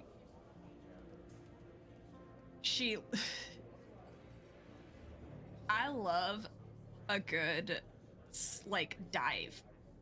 Sometimes my parents would never want to go to those places, but I actually really do enjoy one of those hole in the walls that look like they wouldn't pass a health inspection, but have some of the best food you will have ever tried. Well, I'll have to keep that in mind for our next date. Next date. I mean, I think it's going pretty well, don't you? She leans back and thinks for a few moments before she just gives him a serious look. I have to ask, just because it is a thought that crossed my mind. This isn't a way of you messing with Ray, is it? He furrows his brow and slowly shakes his head. No, Delphine, it's not. I've been effectively dead for the past 2.5 years. The idea of spending a pleasant evening with an attractive young woman, having good conversation, was the furthest thing from reality for me. I just had to watch some of the most terrible and terrifying things unfold in front of my eyes, unable to do anything about it. No, this is just genuinely an interest in getting to know you and living and, I don't know, seeing where it goes. She listens to that and takes it in and just will nod.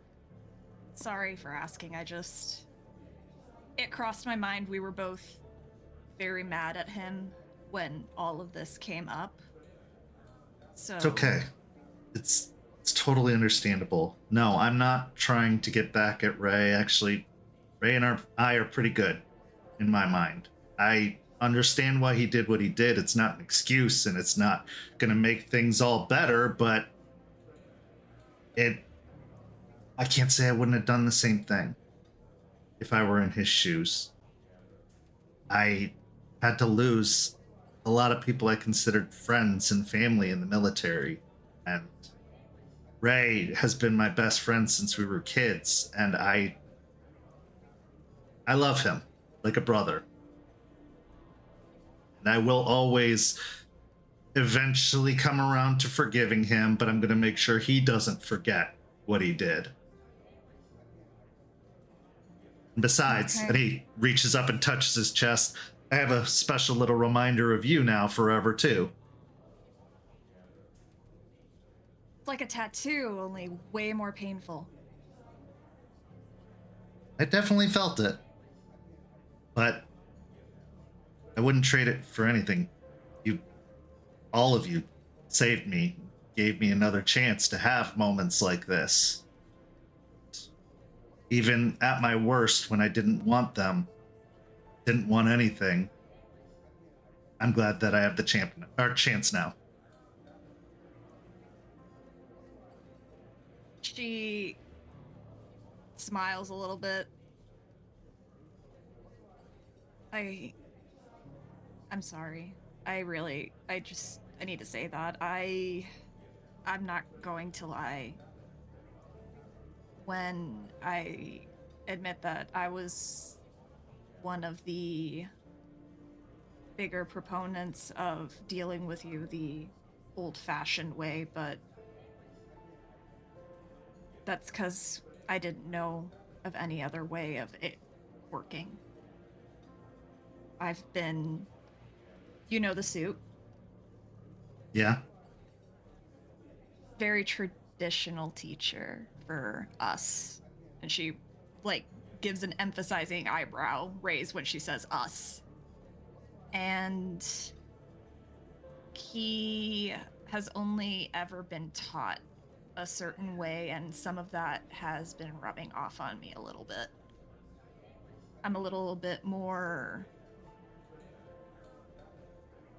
I would say conservative amongst the people in our group.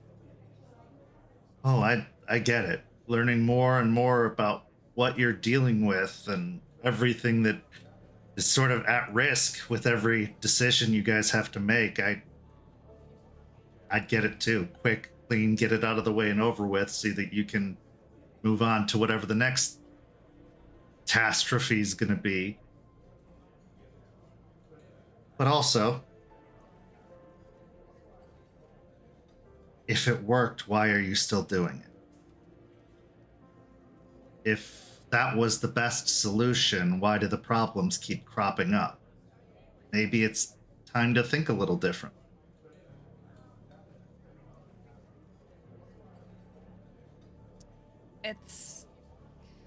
It's one of those things. It's like you're taught a certain way, but you're having to relearn things. I'm having to relearn to basically learn now that the guy that's been teaching me and who I've been putting a lot of my idealism in, who I've been looking up to, I'm having to currently deal with him coming to the realization that he's not always right. Is that the equivalent to he leans in really closely and whispers, werewolf midlife crisis? For his age, yes.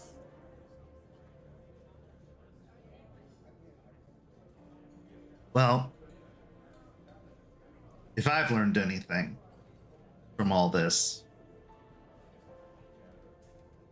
it's nobody's perfect. I always kind of held Ray up on a pedestal, and don't tell him I said this because I don't even want to hear from it, but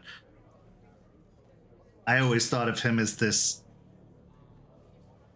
perfect paragon of what it is to be a good homegrown Texas boy, you know, serving in the military, becoming an officer, having to make the tough decisions. I always felt safe, even in the most dangerous places with him.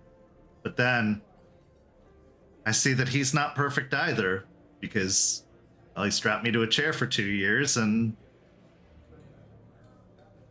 in moments, it's difficult to know who you're going to be every single time. It's difficult to know for sure how things are going to turn out. And when you face the unknown, the unusual, when you're put to task like that, people falter. It's only human, as they say. And as much as you, I guess, aren't human anymore, you very much are. I very much am. I'm that, I'm the other thing, and I'm spiritual. 3 things. Got me beat. Technically, you're 2.5 of that. Well, I'll take it. Because even without the thing that made you integrated with us, you would have been spiritual regardless. Well, all that is to say, even the people we view as the biggest pillars of strengths have their weaknesses and are going to make mistakes and are going to keep learning. Doesn't mean we shouldn't continue to have faith in them, because if we know them, if we truly know them, we can trust that they're going to make the right decision when it matters. And sure, it's easy to question whether Ray made the right decision keeping me around or going through that whole process to bring me back, but I'm I'm here to tell the tale. I'm here to have this delicious, albeit slightly overpriced dinner with you. And now I get an opportunity to truly say thank you and give back. Hopefully in more ways than fixing a generator. Yeah, I've got a lot of plans for that place. It's just a matter of waiting around for the funds to come in. I'll help out however I can, even if it's to save money. No, it's fine. I've got it covered. It's coming. I just have to meet certain criteria first, because despite being a rich girl growing up, I was also a problem child. Well, I've been doing some freelance work with a lot of handymen in the area, contractors, construction workers. So maybe I can know some people who I can get you in touch with that can help. That would be helpful. I don't know a lot of people. Also, if you want something that puts Ray on less of a pedestal, he smells like a walking fart now to us. Is that what that was? Yeah, when you see everyone kind of wrinkling their nose a little bit when they stand next to him, it's because he smells really bad right now. Well, if you saw him after a full day of boot camp, I'm pretty sure it would put that to shame, but... Nope, we've done the boot camp thing too. Oh, wow. Gotta be really bad then. Oh yeah, the suit is really rough. Like, it was so bad. Can I ask you a question? Yeah. I mean, I know I just did, but... what do you want?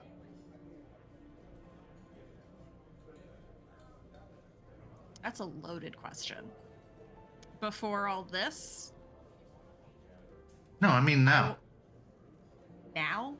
Yeah.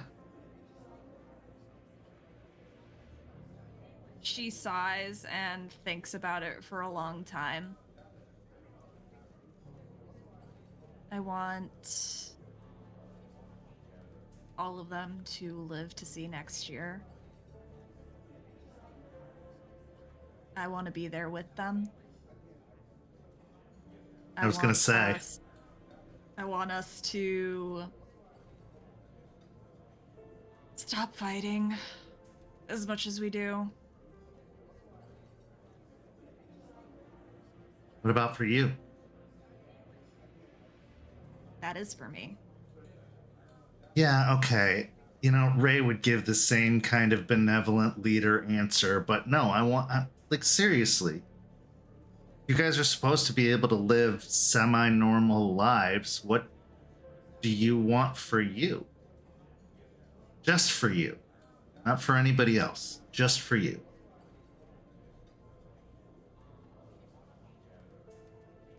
She thinks for a very long time.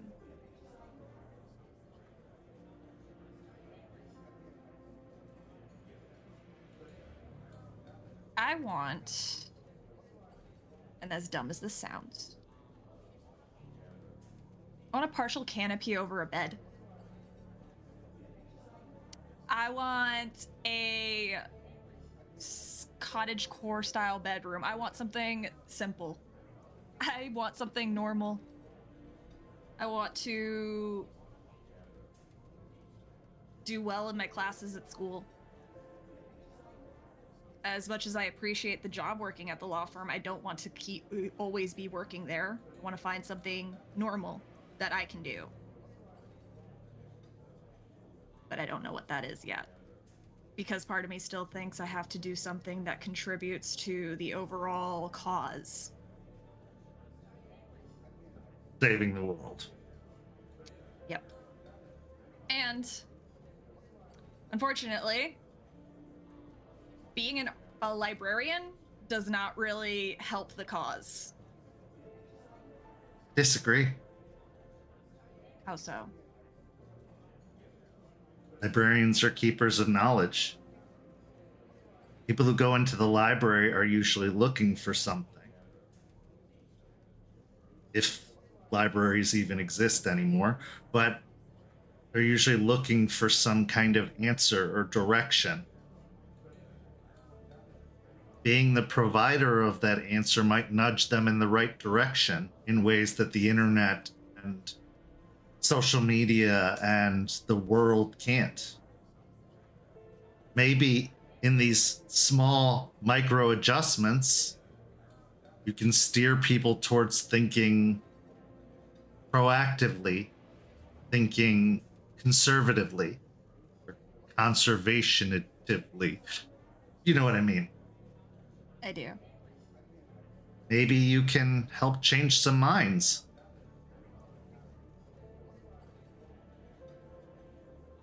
Maybe.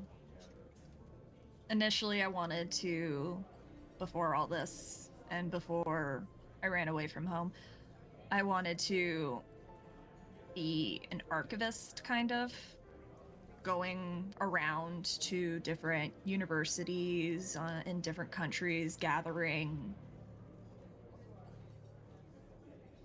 the knowledge and bringing it back to where I could share it with other people.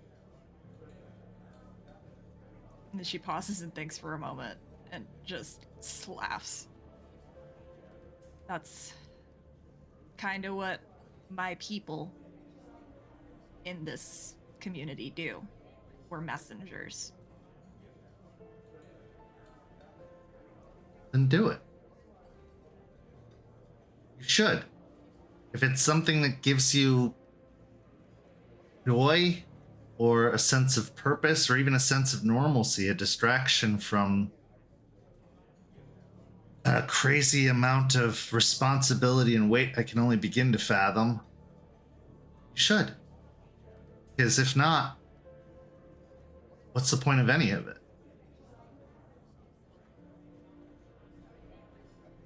So the new goal is to live for at least 4 years then.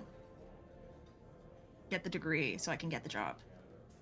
I hope the goal is to live longer than that. Currently, the goal is to just, like I said, make it to next year. I want it to be longer. I don't.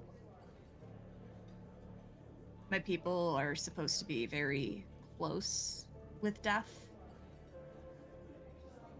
But I hate it. One of the things that got me through the war, well, up until that last bit, was thinking about what would come after. What would going home be like? What would, becoming an engineer be like? Would I re-enlist? Would I become a career military, or would I start a small shop in Texas? It's easy to get caught up in the present, in the now, but the now is going to be what it's going to be no matter what. Having that drive for what comes next, what comes after, it might make you a little bit more careful, make you think a little bit harder about rushing in or putting yourself at risk. You'll still do the job. I know you will. You have to. Especially as a leader, I can only imagine. But just having that hope to hold on to, maybe that makes the difference. So yeah, you can plan to live till next year. You can plan to live for 4 years. But if you want to live longer than that, and you hold on to that want tight enough, I think you'll make it.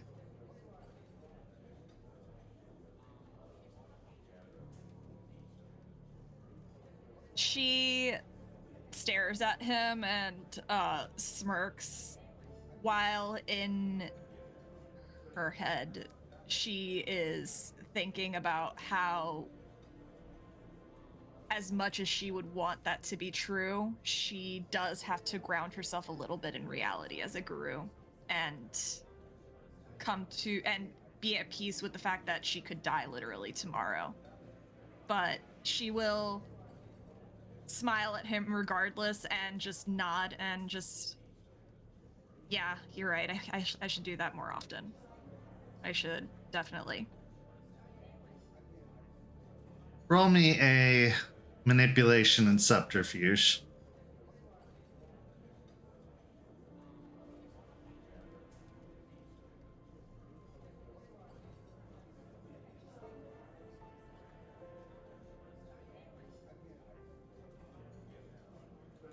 I'm gonna spend a willpower.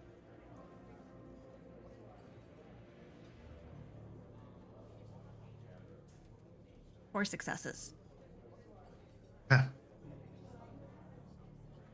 Good. I hope you do. But what about you, then? You're asking me what I want for myself and for my future. What about you? You got thrown into this, but I doubt this is how you fully want to spend the rest of your life. Yeah, that's probably true. I haven't put too much thought into it yet. And you wanted it from me? I think that it's a different perspective when you've been in a place like that, where all you've had is emptiness, this unfillable pit inside of you, where nothing felt good enough. Nothing gave you any sense of satisfaction. And so I suppose that I'm trying not to take for granted the everyday satisfactions I can get. This dinner with you, this fills me up for tonight. And it's something that wouldn't have happened otherwise. So I guess if I'm thinking about what I want for myself, I want to live at least 4 more years, because I don't know whatever the lasting effects of whatever happened will be on me, but I want to have more moments like this. I want to have more time with Raymond. I want to get to know the other members of the group and make friends. And I guess I don't think as much about me as I do, like you, about others. I want to make sure that you are able to become an archivist and that you are able to live 4 more years and then some. And for me, I want to be there to see it.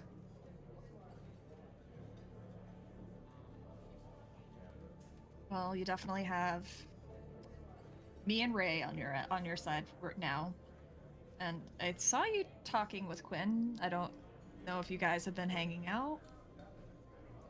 We hung out a little bit before everyone arrived. They were very friendly, very welcoming. I would have expected a lot more suspicion, especially when I showed them what I've been doing to protect myself. What have you been doing to protect yourself? Because I was going to talk to you about that too after dinner. But if you've already done some research, I could confirm whether or not some of it is true or not. I mean, I'm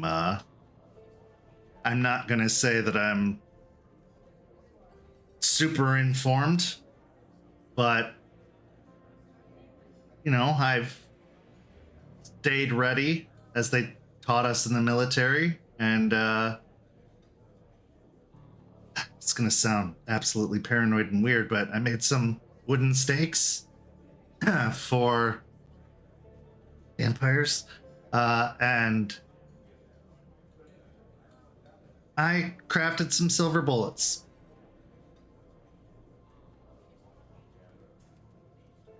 kind of useful having someone who knows how to make those, actually. Especially right now. But, yeah, those do work. The latter, at least. Those definitely work. Sorry for being twitchy about it. No, I'm it's new to this, man. no, it's okay. And I'm a stranger.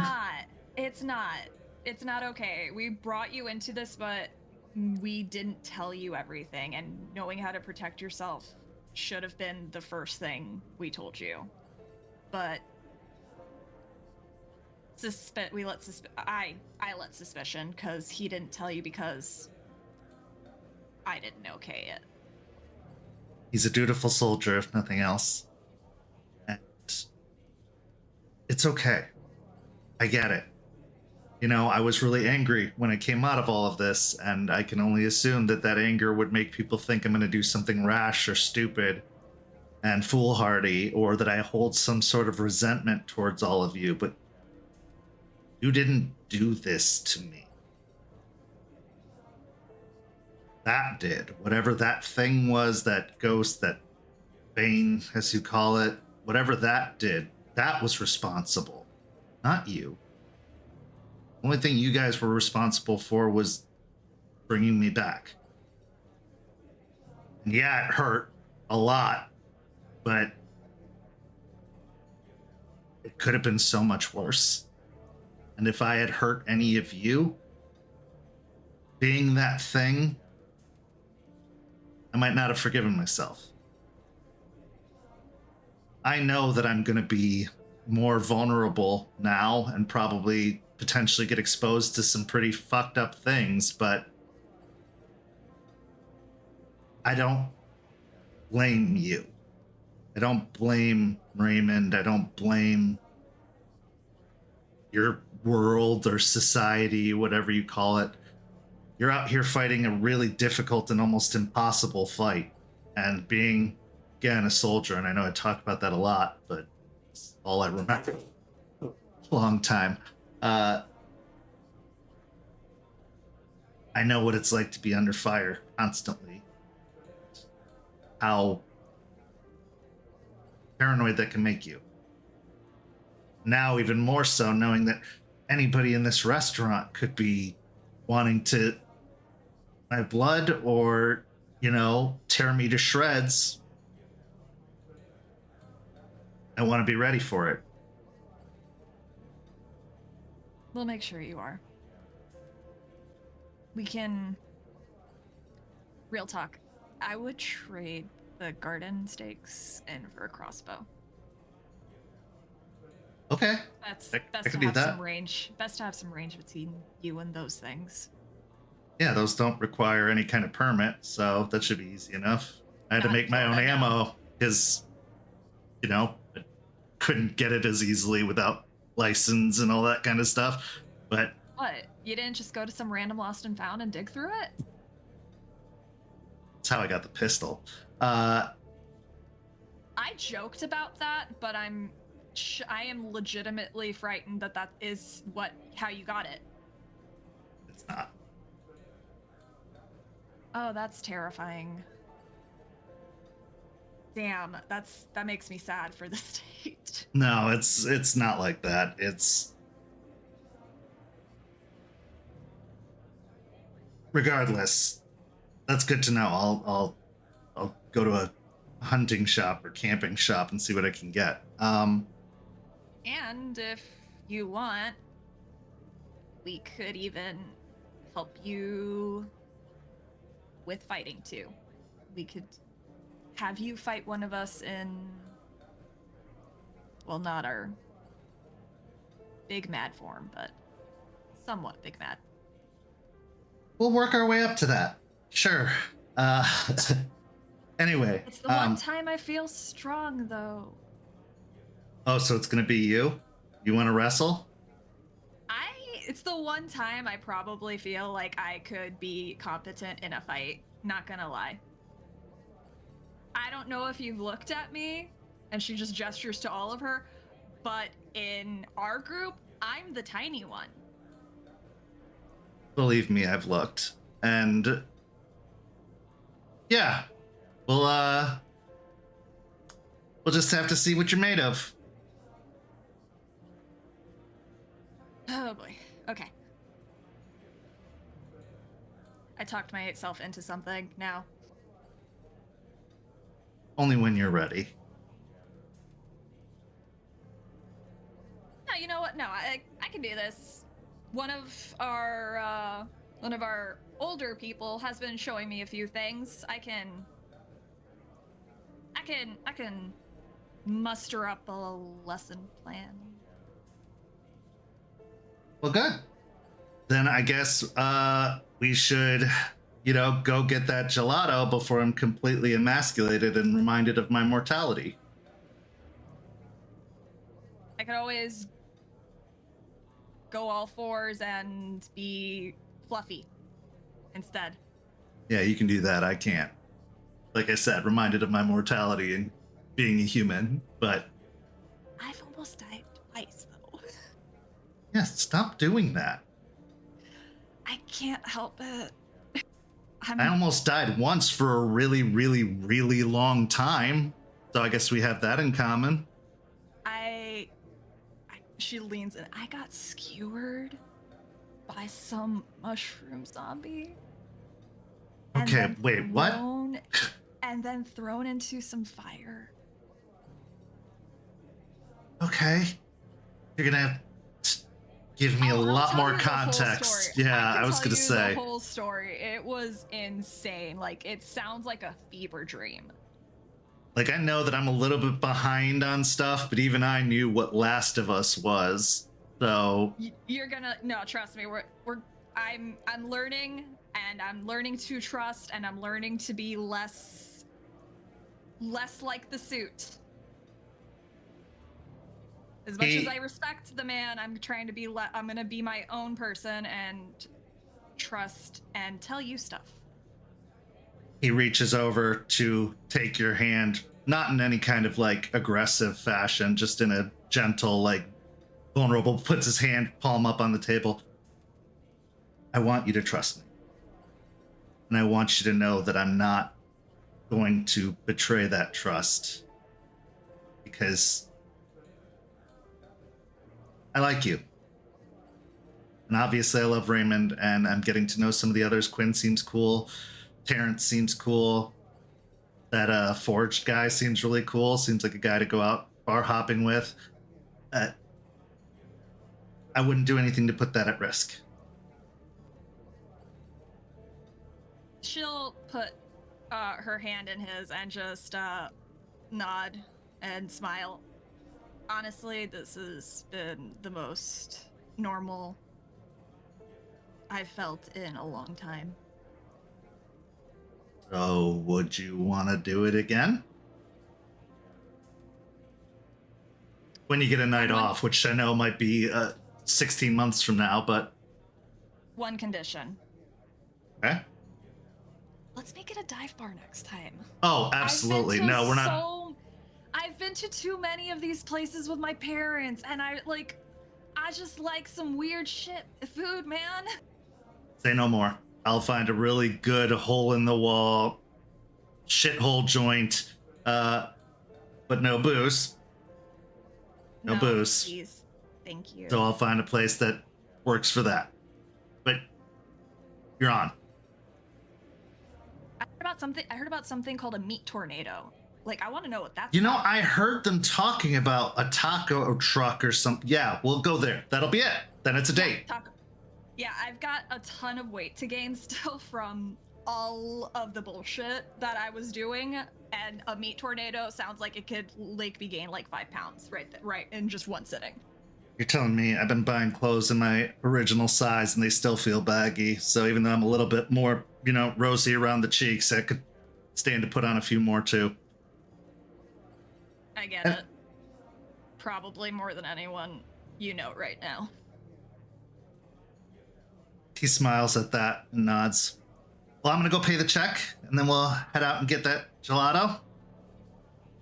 Yeah.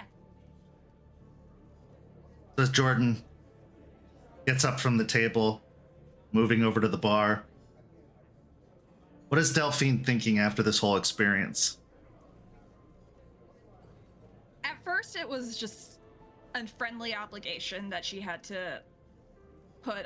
She had to make good on, because she did agree to this, and initially she did think maybe he's just trying to fuck with Ray.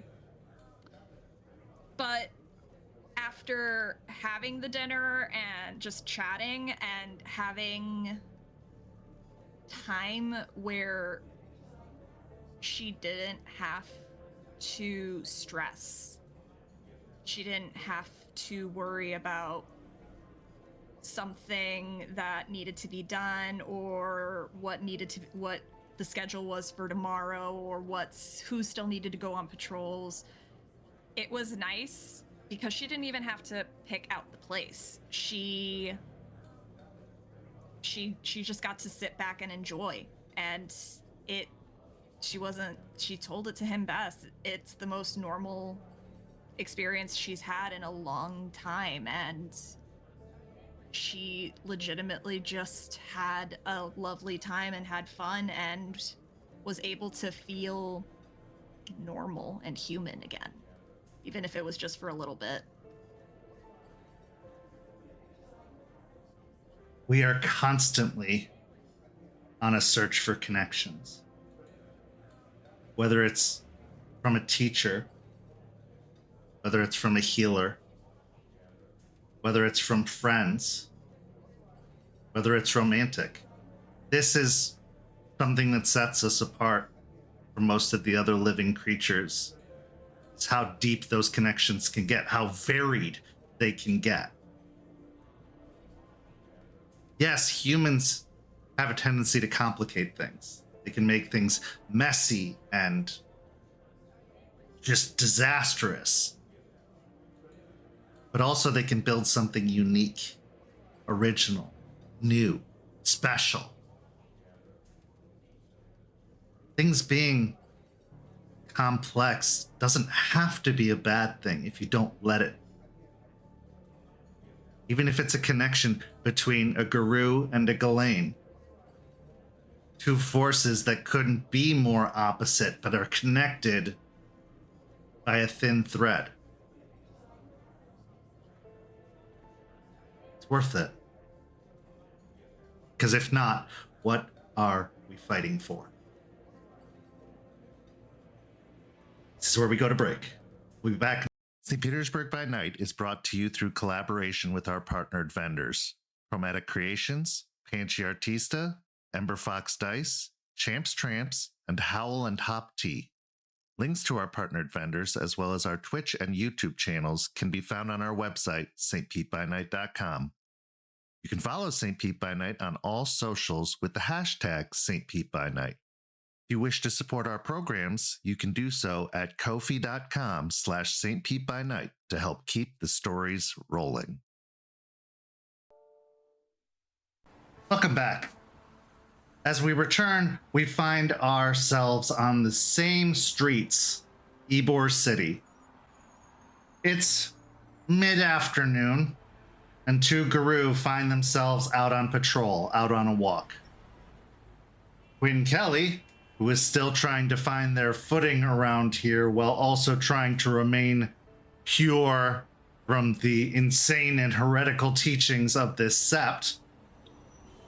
And Terrance, someone who may have been quote-unquote born in this sept, but has spent a majority of their Guru experience up in Georgia, another very nation-based sept.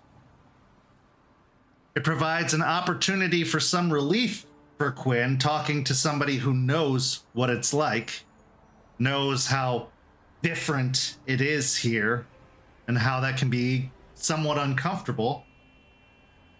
And also the bonds of tribe, the bonds of fellowship, someone who gets it. As you're out on your patrol, Quinn, Terrance has brought a camera with him, and it's an old school kind of camera that takes actual film and has like a lens, and it has a nice long strap that goes around his neck. And every now and then he'll pause take a picture, maybe a few, and then continue moving on as you make your patrol. Heading up the street from the cigar factory to the main drag of Ybor City is where our scene begins. And what's going through Quinn's mind during this walk? Quinn is trying to push away any and all thoughts of any upset feelings he has for any of his pack mates, any of the Sept leadership, any of that, and just kind of trying to see the good in the day. It's warmer here, it's not too bad, and he enjoys kind of being in the crowds and in human society, so he's trying to keep on that thought. As you're soaking up the vibes of the city of Ybor, it's not as crowdly populated as it is, especially on a weekend evening, but there is still a good few people moving amidst the shops, cars driving by on the street. But you're getting long stretches of time where you can talk pretty openly and freely without anyone overhearing you.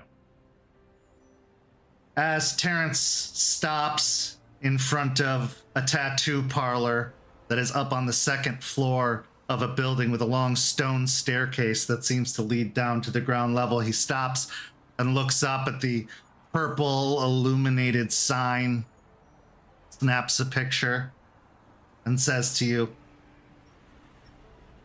"So you've been staying at the factory, huh?" Yeah, Delphine requested it, so I've been making sure to do what the pack leader wants us to do and pay my respects and all of that. Did Delphine have to request it, or did you volunteer? Column A, column B. I get it. That cairn is, it's really something, isn't it? Yeah, it could be something really cool, for sure. And then there's the other one. That's overwhelming. I've never been in a place like that before. Yeah, me neither. How are you feeling about all of it? Well, how long you got? Because it's a lot. I got time if you do. He nods at that for a little bit and kind of ponders what he wants to say. And he says, well, there's definitely a weird shift in that other cairn. Something changed. No one's saying anything about it, which is nice. But I don't know. I was starting to like the idea of being here, and then Miss Wise had to open up her mouth. Right. Aspen. She is, she's a lawyer through and through, that's for sure. Very professional, but I'd give her a little bit of slack. She took on a lot coming here. I remember what the Sept looked like. Well, it was just a pack, honestly, when they found me and they brought me into this crazy wild life, and the odds certainly weren't in their favor then. Can you believe that the original cairn was a graveyard? Oh, wow. That is concerning. Yeah, okay, graveyard in the middle of the city. It was not what you'd expect, that's for sure.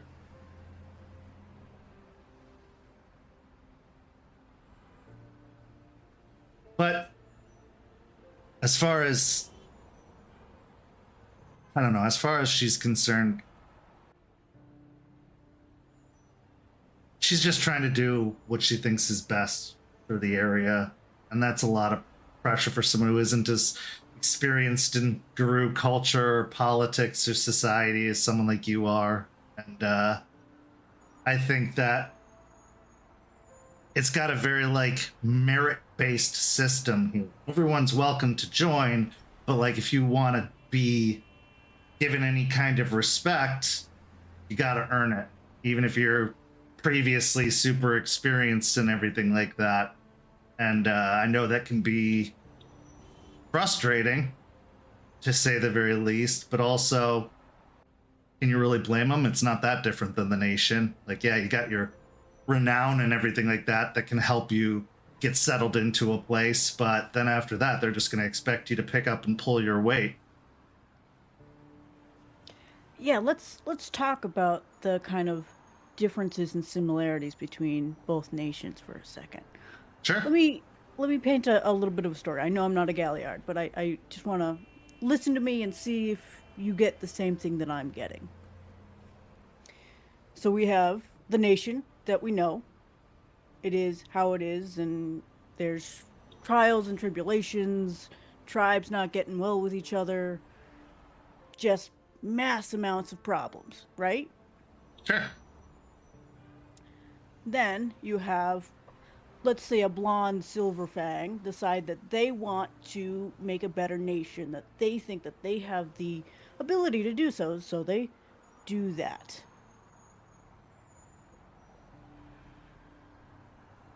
Okay.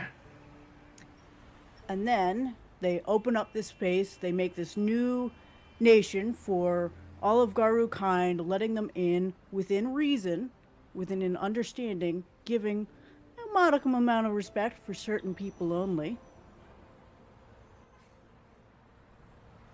Who does that sound like? Well, it sounds like what I've heard of Silverfangs. I think that I don't think you're wrong. Let me put it that way. I don't think you're wrong that there is potentially a slight bias here. From what I know of this place, the old nation hasn't exactly been, well, I won't even say the old nation, the nation. Let's call it a spade a spade. The nation hasn't been giving the best impressions here. As far as I know, the exposure that most of them have had hasn't been great. They haven't seen the good parts of the nation on full display. They've seen a lot of the bad, a lot of the wrong. And I honestly admire them for trying something different. Trying to go without the previous, without all the previous structure the old nation or the nation has. Like, there's tradition, and that's great, and that's important to our people, for sure. Structure's not a bad thing. But also, it's a little outdated. Don't you think? Like, share the first of every kill. How often are we out killing? Like, how... I mean, yeah. Don't get me wrong. Like I said, I was starting to get with this Karn, or the Sept. I was trying to, like, really involve myself into it. And then she disrespected me. Because she didn't let you just immediately become a kinseeker again? No, because she questioned my validity in being a kinseeker with Willow. Okay. I get it. I get why that would be insulting. I mean, so far you've done the job, right? You found them, you brought them, you taught them a few things. I think that, as far as I'm concerned, it was a success. And how long were you with Willow even? What was it? 6 months or so, I think? I don't know. Now? I don't know. It's been a while. Yeah. So it's been a bit. But you've also had to do it alone. And kinseekers usually find them, bring them back to a sept, and the sept all kind of pitches in their education, and you've had to do it by yourself. And I can see why that would be extremely discouraging and frustrating, to be so easily disregarded, I suppose.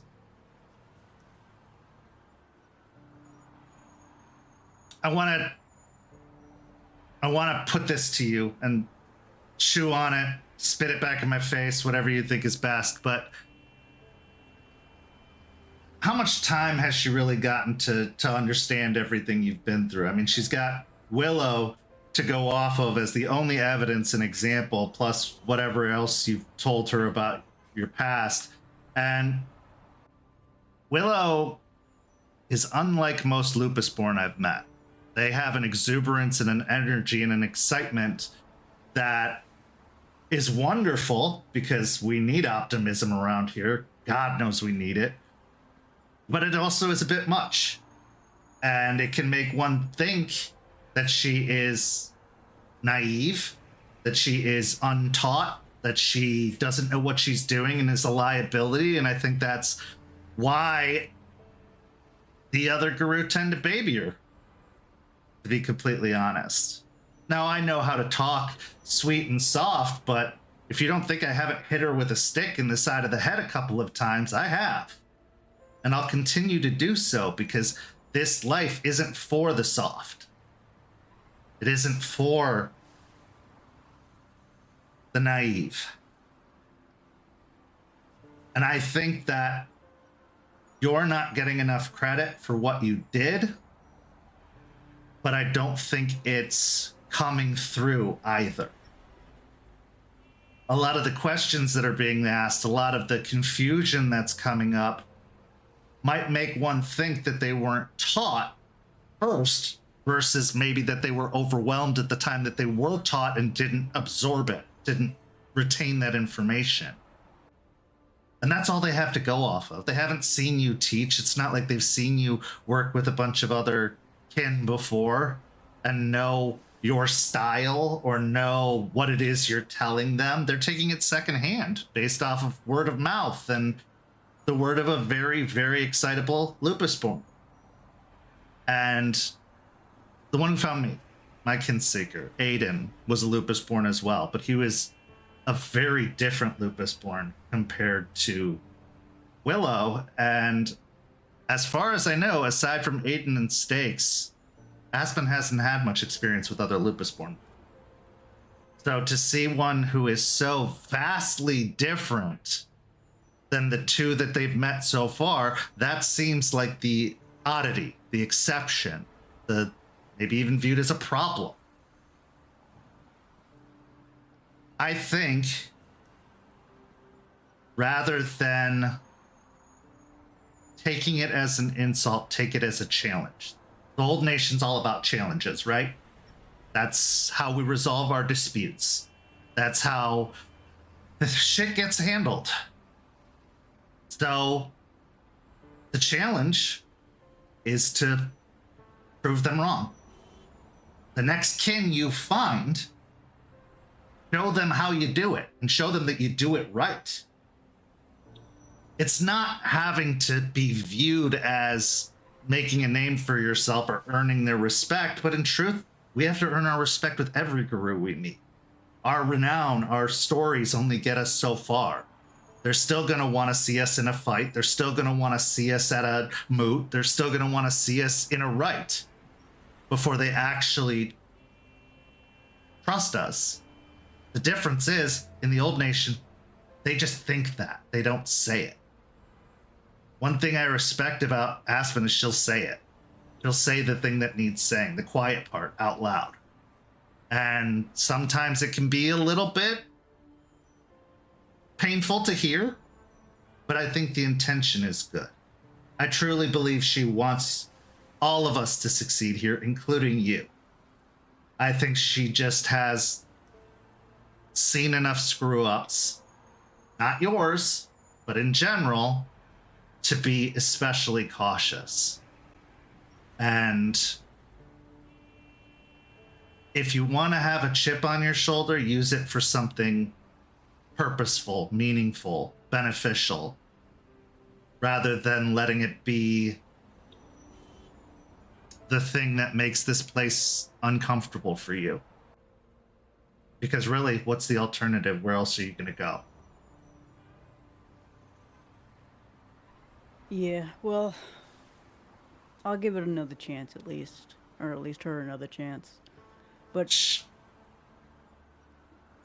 the other thing that I'm having some, I guess, back and forth qualms about is the fact that she's a Silverfang.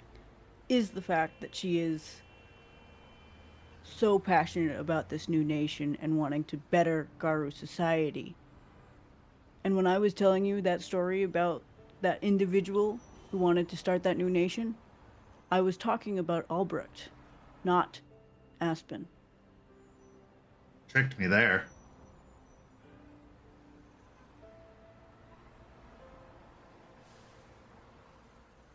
Aspen has the nature of the Silver Fang to lead, to try and see the future, to try and look ahead. And I've dealt with Falcon a couple of times. I can't imagine them being my patron. Like, Unicorn is so much easier to work with than Falcon.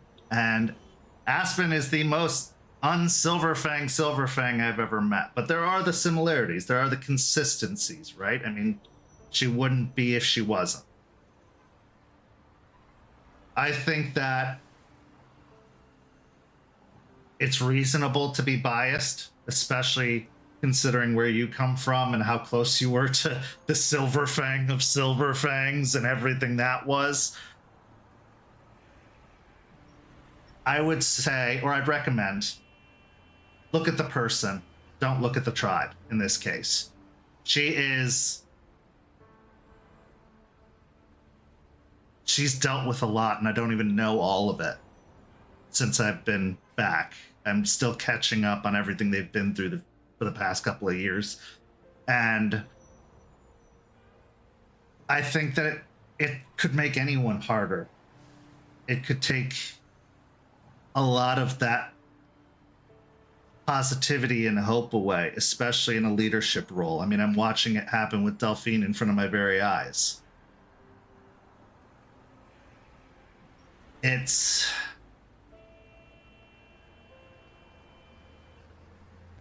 probably going to be a temporary measure at best, but I think in this time, all we have are temporary measures to keep this going. The nation isn't working. You and I aren't naive. We're dying off more and more by the year. Septs are falling. If the stories are true, 3 of them fell in one fell swoop. I don't know what the best answer is in these situations, but I think anyone who's still willing to try deserves some respect, because it's really easy not to right now. It's really easy to just throw our hands up and say, we're fucked, or to stick with what isn't working because at least it doesn't challenge us to have to do it different or better. And I think that you and I have a really important part to play in this situation of reminding them of the things that were tried, reminding them of what the nation has done before that didn't work, what they're doing now that isn't working. We have information and education that almost nobody in this sept still has, and it's unique between the two of us. I know my sept must have been drastically different than yours. Yours was a Kinseeker sept. Mine was a nature sept. So we have 2 very vast opinions, and I think we do have important seats at the table here. But we have to make sure, if we want to get the respect of our voices at the table, we give the respect that it is their table. Because if we tried to do that kind of shit anywhere else in the nation, we'd still be healing, if lucky to be alive. They don't hold fast and hard to the same tenets here, the litany, because it is flawed. Respect your elders. Great. What if your elder is suffering Harana or Hogloss? What if your elder is being swayed by the womb? Are you supposed to just answer to them unconditionally? No, you can't, or else everything's going to go to hell. And respect the youth. You respect them by teaching them. You respect them, but you're going to have to put them in harm's way, because we're all in harm's way all the time, just by existing. And you're going to have to make decisions that they aren't going to like. Like, I can't imagine what the decision was that caused Forge to have to take their kid away. But it was the best decision. Even if it might seem like a disrespect to Forged or to the fact that he's a father or whatever the case may be, that comes from somebody who knows, having been raised in a sept. I think everybody brings something important to the table, and to deafen ourselves to any perspective is to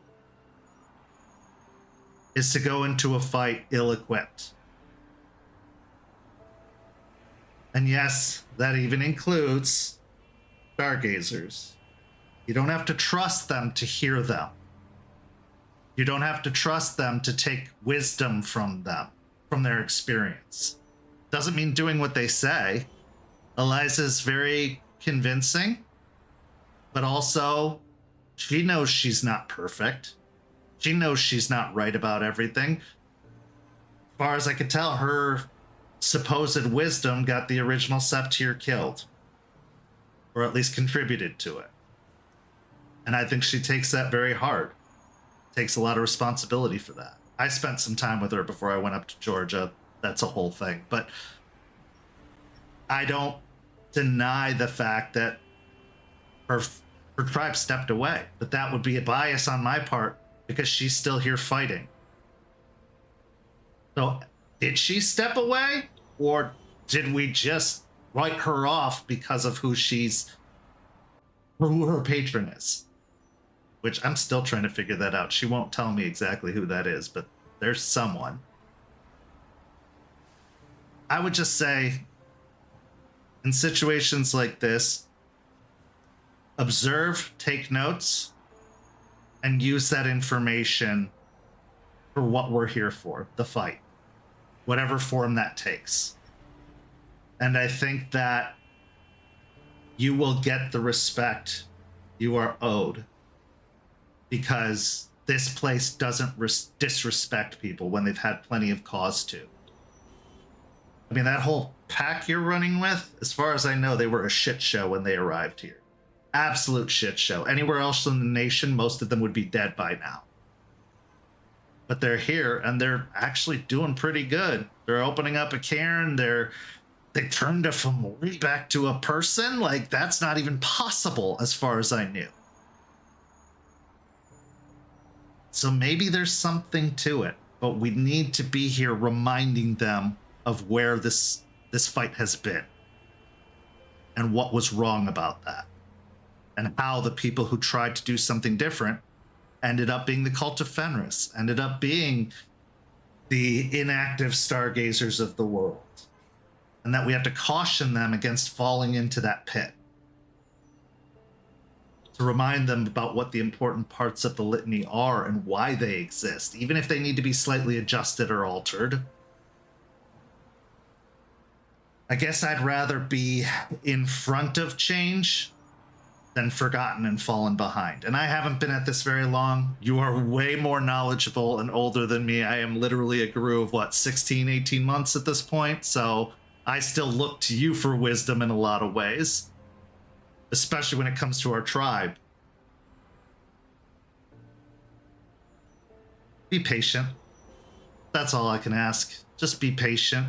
Give them the benefit of the doubt. And if we're wrong, we leave. Because they won't force us to stay. Thanks. I appreciate your wisdom in this and listening to me about my qualms about this place. Anytime. Seriously, anytime. You want to talk, you want to vent, I get it. It was very overwhelming coming into this life. It was very overwhelming coming into this place. But I wouldn't be half the guru I am if it wasn't for them. And I didn't even spend that much time with them. But I was so open to the possibilities, to learning, to trying, that I'm still here to tell the tale. That I still was able to survive in the nation, having known nothing, almost next to nothing going up there. And I came back for a reason, because this place deserves loyalty. It's worthy of loyalty. But yeah, You can talk to me anytime about any of the issues you have here, and I'm not going to go running off tattling. Snitches get stitches. I was raised that way. Good job. Speaking of loyalties, do you know who's been telling Willow that I've been babying her? I don't know if anyone's been telling her. I think she's just been getting a vibe. And I think that's partially in response to how they behave. When they act like a puppy but demand not to be treated like a puppy,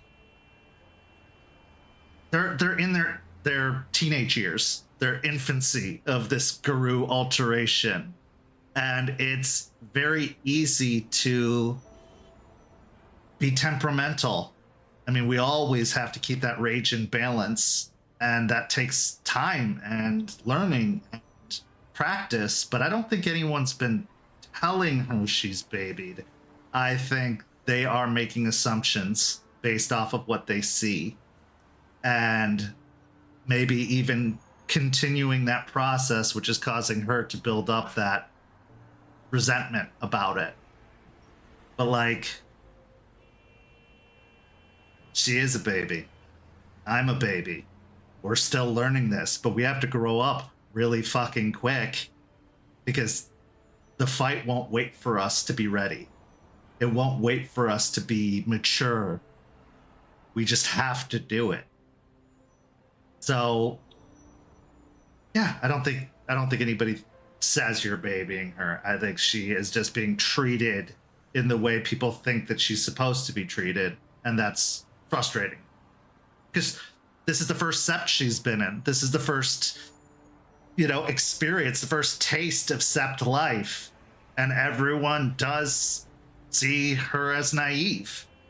And I don't think that's because of what you've taught. I think that's because she literally has no experience other than walking here with you, the few months she spent with you, where it seems like most of that was spent traveling or staying away from problems. And now this is the thick of it. And if she's not ready for it, I mean, she didn't even want to fight at first. That's a quick road to death.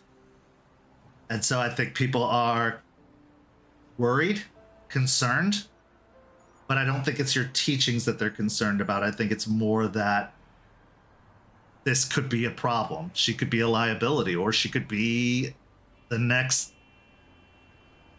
guru that has to get buried. Well, that's not what Aspen and Steak said, so I don't know about that. I don't know either. I only know what I've seen. All right, well, I appreciate that. I guess I'll just have to have another conversation with Willow. I think, just like you want to be respected for everything that you've done, we can't deny whatever respect it is she deserves, because from the sounds of it, it wasn't great how her life started. And to have survived that, let alone survive that, become a guru, and survive these past several months, that's an accomplishment worthy of respect. And if she really wants to learn, and it seems like she does, she is a very eager student. I know she's met with Izzy. I know I've been working with her on the staff training. She wants to learn, so maybe it's time to buckle down and continue to be her kinseeker and put her through the difficult stuff. And if you're viewed as mean, then you're probably doing the right job. Yeah, all right. Thanks, Terrance. I'm here for you. We're a tribe. We got to stick together. I'm surprised how many of us there are down here. But that's a good thing. It means that we'll make sure that Unicorn's ideals and visions, our tribe's ideals and visions, aren't forgotten in the creation of this nation, because when the last one was created, it was primarily Silverfang input. Let's make sure that doesn't happen again. I agree. You continue your walk, Terrance snaps a few more pictures, and then he stops near the castle and seems to take an intense interest of snapping photos of the castle. Not just pretty stylistic photos of building, but all of the doors that lead to the outside, all of the windows that have access. And he's doing a really good job of making it seem like, oh, pretty building, or oh, I'm taking some black and white artsy fartsy photos. But you can tell he's running surveillance. And as the castle is one of the marked buildings in the area, the closest marked known building to the cairn that you were trying to build, he is taking an intense interest in it. But as you continue your patrol, making small talk from time to time, what's going through your mind? Quinn is starting to rethink the thoughts he was feeling about the Sept again, going more towards accepting the Sept a little bit more again, getting towards that point of almost feeling like a home for him. The only real aspect of it is Aspen and how he feels disrespected by her still, but he'll see about working through that. He's concerned that his relationship with Willow has broken to a point he's not sure, but if he has to buckle down and be a better kin seeker, then he will.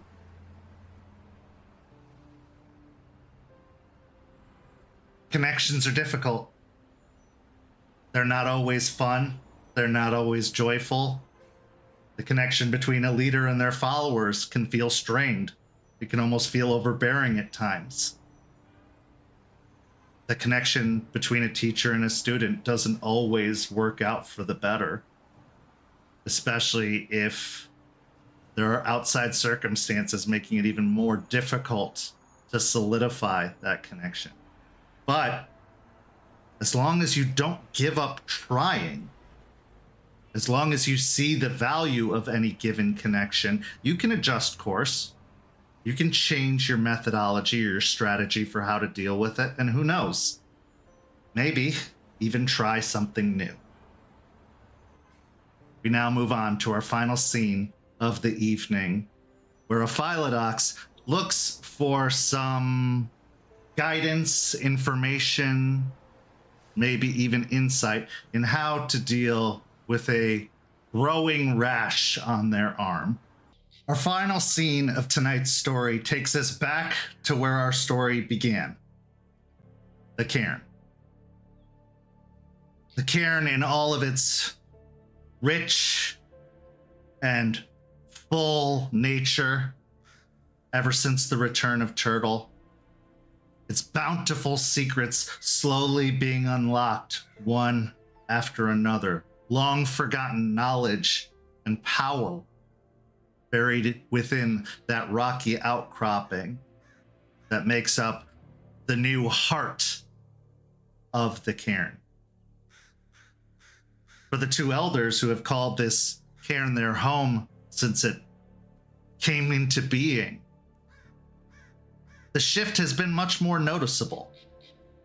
Seeing spirits openly walking about, no longer confined into their tree-like prisons where they stand sentry. It almost feels like the developing of a native village, just with how they interact with one another, as if life, consciousness, heart has been returned where there was none for the longest of times.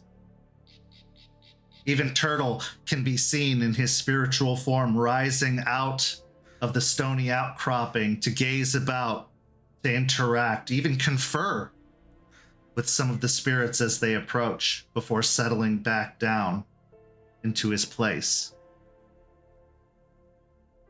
But your thoughts aren't on that anymore, are they? Since returning from the dreaming, you were confronted almost immediately with a host of problems that popped up in your absence, even if it was just a short absence. the death of a sept member, the death of a sister, a ghoul in confinement, not that far from here. And then the looming threat that is Iron Oath, and a promise to be upheld. Needless to say, it's easy to be distracted, what with all of these other issues. But one thing that the leadership of this particular sept can pride itself on is an ability to redirect that focus to the immediate, to what's happening now.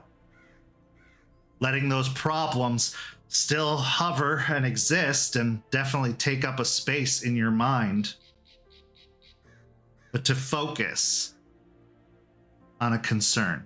And that concerned party takes the shape of one Raymond Gorn. The clock's been ticking, Raymond, to deal with the issues that were brought into being through your input. One of them has been dealt with and is actually doing very well. Jordan continuing to hang out with you, whether it's just bullshitting and catching up on old war stories or not talking at all and just sharing space together.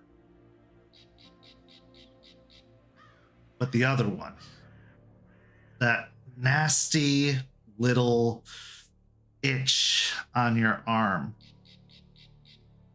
you found yourself subconsciously scratching at it from time to time when you don't pay enough attention or don't block it out well enough, to the point that a red rash has started to appear on the outskirts of the scar on your arm. It seems to really be picking at you during your bane tending exercises, when you're at most in direct contact with the worm, but it doesn't stop there. Because then there are the dreams. The dreams of erosion, decay, hopelessness, emptiness, a longing for a light you can't quite reach, as if you're being pulled further and further away from it.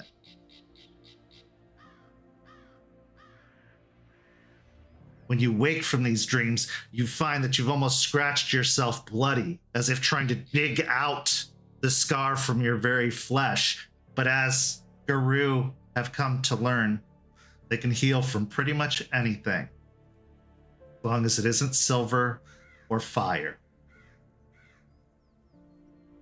So the wounds seal, the scar remains. Something that needs to be dealt with, but how? For a pact was struck. They can't help you this. They can't interfere. But who's to say answering a few questions, giving a little bit of history, insight, backstory, since the name Hashugut seems very familiar, and Aspen, when talking with them, seemed very knowledgeable to some degree about what and who they were dealing with. And if things are going the way they seem to be going, the threat of the cult of Fenris at your door, leeches anywhere at any given time, and whatever machinations they have, the building of a cairn, yeah, you're not leader anymore. Technically, those aren't directly your problems. But you can take the title off of a leader, but you can't take the leader out of them. And in a way, you feel a responsibility regardless of what happens. Maybe even a debt still. Even though things have been made right with Jordan, even though it wasn't your call to send Forged and Juniper up to Michigan, you were supposed to be there, and you weren't. Heavy is the head that wears the crown. Heavier still is that head when the crown is gone.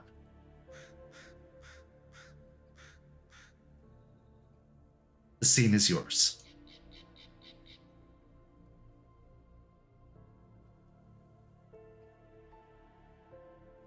Ray's walking up to the table, which he assumes Aspen and Jester are sitting at, because that is where they always are when a meeting is called. Subconsciously, again, he is scratching at his arm, and when he catches himself, he'll stop and kind of pull his shirt down on both his arms to kind of hide what he was doing. As he approaches, he will nod to each of them and wait to be allowed to fully approach the table and take a seat. Aspen will just smile and nod her head at the seat and look over to Jester. Jester will smile at Ray. How have you been?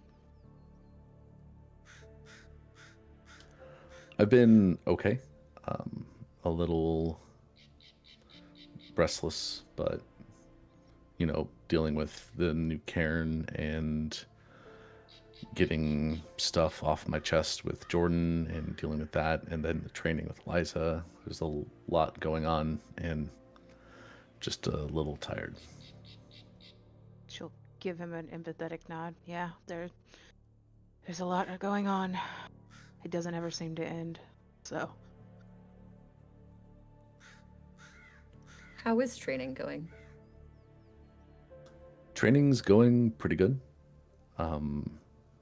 Last week I had my first real official test with binding a bane, and I was able to complete it, and as far as I'm aware, that bane's going to be bound for about a year. So it was either a really weak bane or I did a really good job, and I don't know which of the two I want to take credit for. A little bit of both. I mean, I'd take a win where you can get a win. I'd say both. Exactly. Yeah.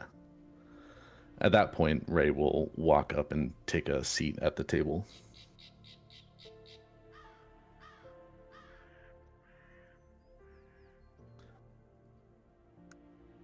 So, you had questions, correct? Yes. I had some questions and then a couple other things that, as I was planning on what to talk about, kind of popped in my head. But mainly the questions. I haven't really been putting this off. It's been, like I said, very busy. But this has been, you know, something I've been thinking about for a bit. But I want to know more about Hashugut. About what, you know, he is and what kind of spirit he is. Because I made a deal with him, and per your deal that you made with him, he's kind of stuck with me until I can find a way to not go against what was made. See Aspen roll her eyes as soon as you say Hashugut, but lean in and kind of rub the side of her nose. Jester will just side-eye Aspen for a moment before turning her attention back to Ray. But she'll say to, you want to go first? Sure, I could give some of the gist of it. And so Hashugut is a worm spirit that was attached to our old packmate Lucas, and I wouldn't say, and she kind of squints her eyes and looks over at Jester, I wouldn't say it had control over him, but it definitely felt like there was influence there. Of what nature, I'm not completely sure. But when we opened all of this, and she'll look around at the cairn, there was concerns of him fully committing to all of this with an enigma attached to him that he wasn't willing to speak about, that he wasn't willing to give a lot of information on. So I gave him the choice of not fully committing and figuring out his situation with the spirit, or committing and just owning, if you will, what connection he had with Hashugut. And when he fully committed, the spirit disappeared.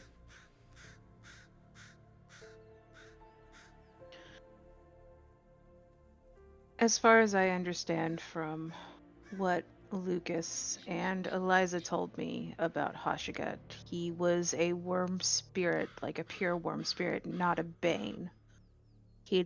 His connection with Lucas managed to keep him from being corrupted by the sickness that most banes and the worm itself has.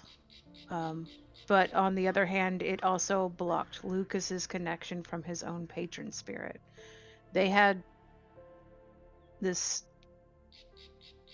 symbiotic, I suppose, relationship that, yeah, Hashugut influenced him, but from what I understood, he influenced Hashugut as well. And Lucas felt like they were friends, like he was his first friend, and was really close to him. And when we did open the cairn and commit ourselves to it, the spirits here did not want a worm spirit, so they separated them. We honestly did a rite to try to summon Hashugut after that for Lucas, but we never were able to, and so we thought he was dead, like returned to the spirit wilds. I don't know what sort of spirit he is now.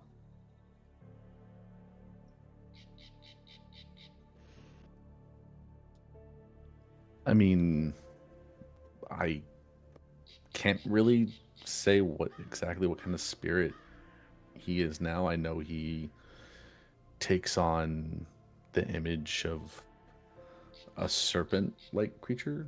I don't know what specific spirit or aspect of the worm, other than decay. It's the only thing I can kind of get. The only thing I could really get from the interactions I've had. But I can confirm what you said about the slight disconnect from the patron, because every time I try to use gifts that were given to me by Horn Serpent, it takes a little bit more effort to do.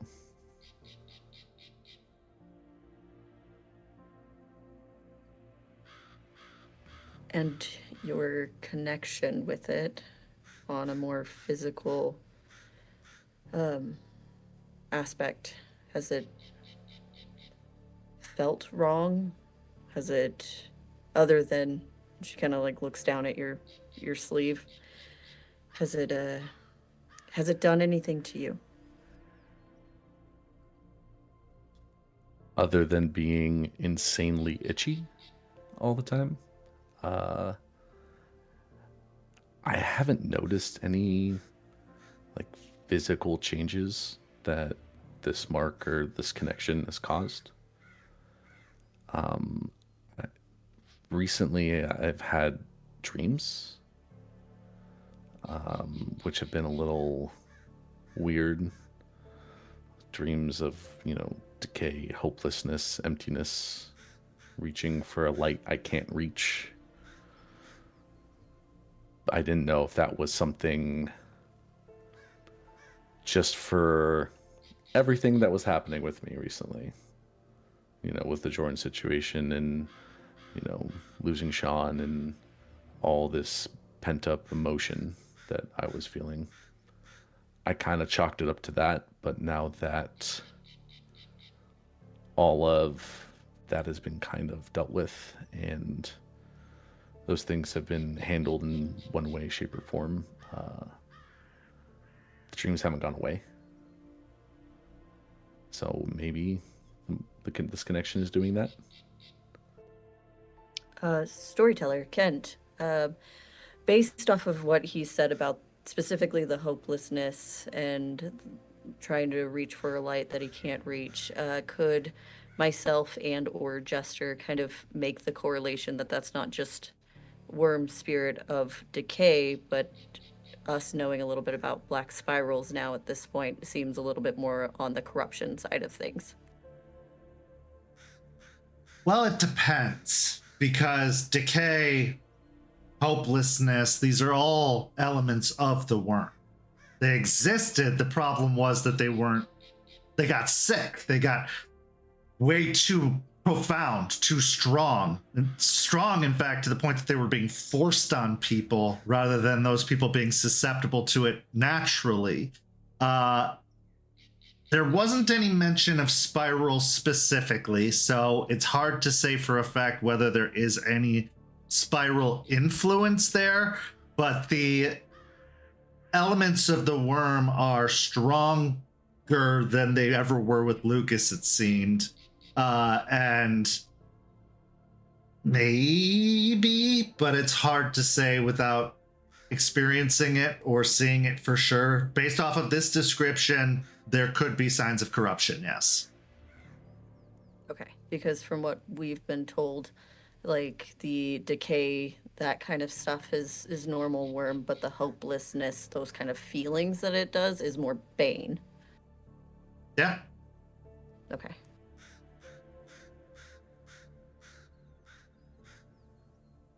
Now, the other possibility or connection that could be made is that he's got a worm scar on his arm. Maybe that's drawing Banes. Okay. She'll look over to Jester, almost like she's calculating something in her brain. The hopeless part of it is concerning.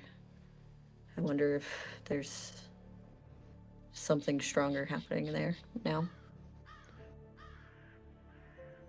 Possibly. When Lucas didn't talk about it much, but he never really mentioned having hopelessness or things with Hashugut. I mean, he mentioned, Hashugut wanting him to go take him to places where it could feed and get bigger, but not like hopelessness or anything like that. These dreams are relatively new. This isn't something that has happened since I've had the scar. So I don't really know if it's 100% like corruption or if it's just, like I said, my emotions being brought to the surface more about what I've dealt with and what I've experienced, and those emotions as being more strongly felt.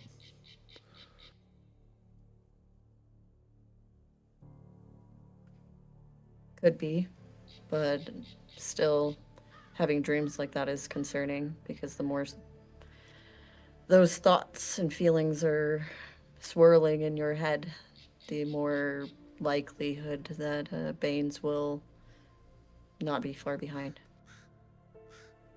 The more you feel like those without dealing with it in one way or another, the more they're attracted to it. I understand. But I mean, I've been dealing with those emotions. I mean, the hopelessness I felt with when I actually saved Jordan and thought that all he thought of me was a monster and he wanted nothing to do with me, and that even though I saved my best friend, I lost my best friend. That feeling is gone. We're actually connecting and getting better as friends. So, I don't know. Raymond, roll me an intelligence and insight check. Okay. What's my rage at? Say 1. I mean, unless you have any reason to be particularly riled up being near the leaders. Just wanted to check, you know? Yeah.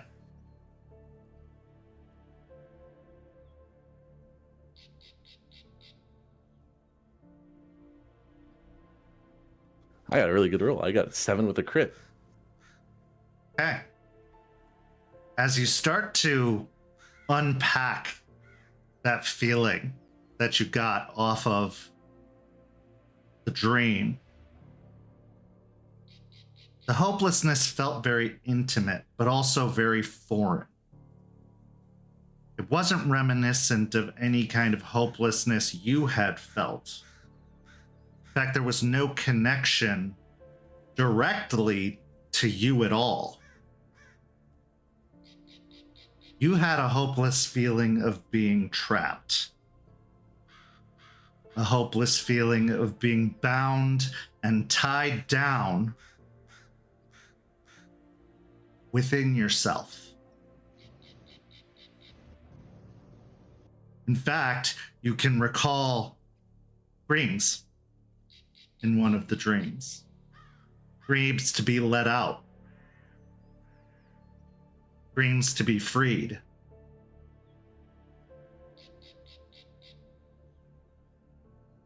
Screams of a man.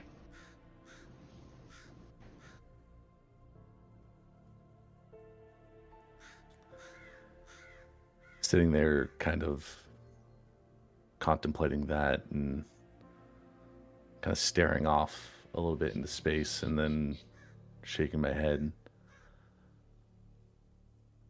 You know, now that I'm thinking about it, I don't know if that hopelessness feeling was really my own. I felt it strongly, but it didn't feel like hopelessness attached to what I was dealing with. Felt like I was feeling someone else's hopelessness. Since you rolled 7 successes with a crit on that insight check, you recognize the voice. It was Matthias.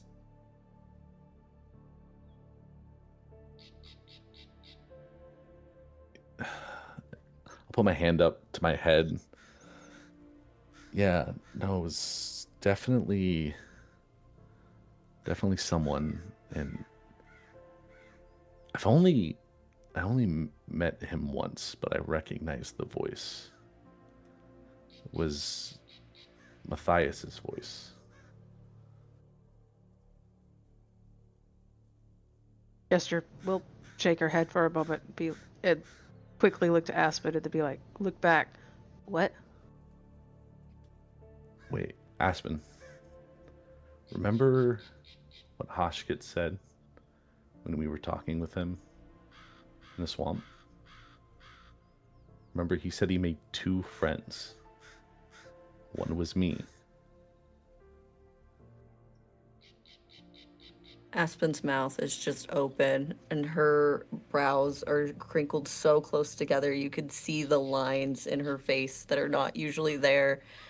And she's just staring at you, Ray. I'm not even going to make you roll for this, Aspen. As you think about the past several encounters you've had with Matthias, something's always felt a little off. All the furniture in his hotel room being replaced, his almost flippancy when it came to matters of the Guru, unexpected guests left and right, and not giving you any kind of heads up or warning that, hey, there's someone new in town, or hey, you should know about this. That wasn't very Matthias, but now he is also the black sheep of the Silver Fang, so he does things in his own time, in his own way. But he has definitely been a lot more withholding, a lot more detached from everything, whereas before, as a mentor, he was involved in some way or another, interested, invested. And he hasn't been to the cairn once since it was opened.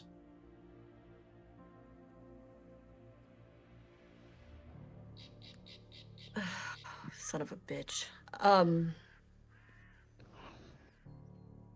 For a Okay. moment. For a moment, Jester will just put her hands in her face, and you can hear just this laugh. That does sound very strained. And then she'll be like, of course, something fucking else. What is your plan with all of it, Raymond?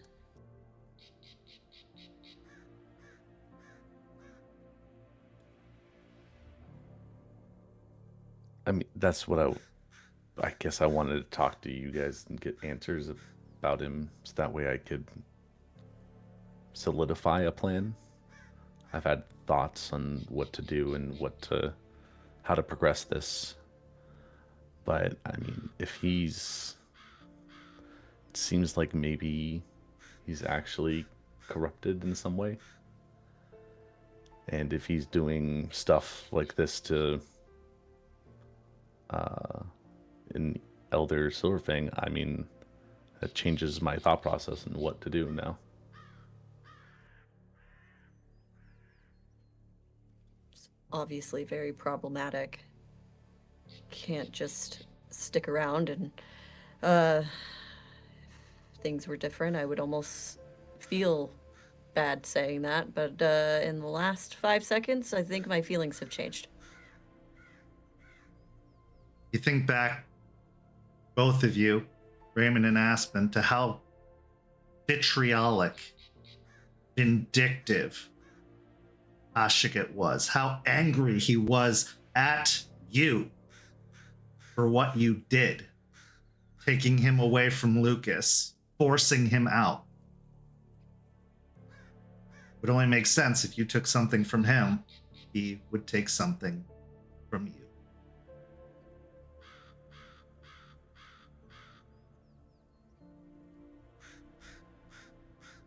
Now makes the deal that much more complicated, because it's your mentor and you can't help.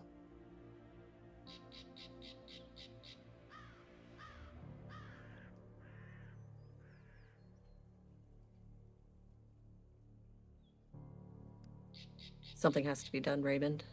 It's not just affecting you at this point. No, you're right. Which, according to the deal, you guys can't help get it out of me. But, I mean, that doesn't stop you from helping Matthias, right? I said I wouldn't intervene. She looks at Jester. A look between the two of them. What was the exact deal? If I remember correctly, the deal that Aspen made was that no one in the Sept will help me get rid of Hashgut's mark. And I'm pretty sure Hashugut specifically only named me in that deal.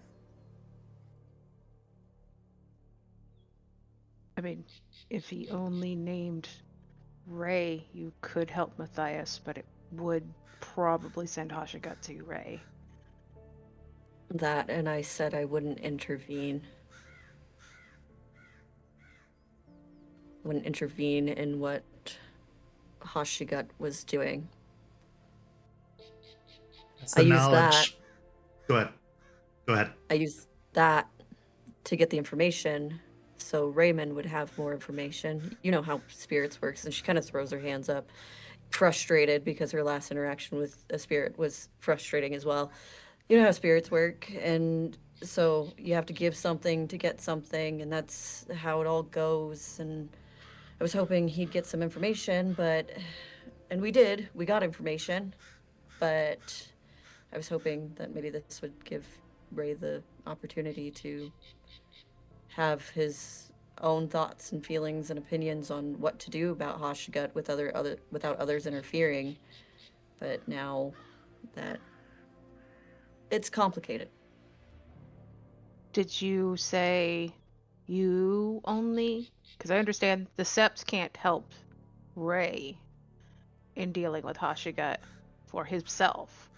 And you said you couldn't intervene. Did you say the whole Sept couldn't intervene? Like in Yep. anything he did? Yep. It was also an attempt to make good with a spirit that I snubbed because I have a history of that. But yeah, no, that was the deal. The Sept won't intervene. As this information continues to sink in, you remember your last encounter with Hashugut Swamp, where the deal was struck. They weren't a serpent. They took the form of a man, but you could only see his eyes. But now as you focus in, pinpoint that situation, the frame, the build, the height, it all lines up.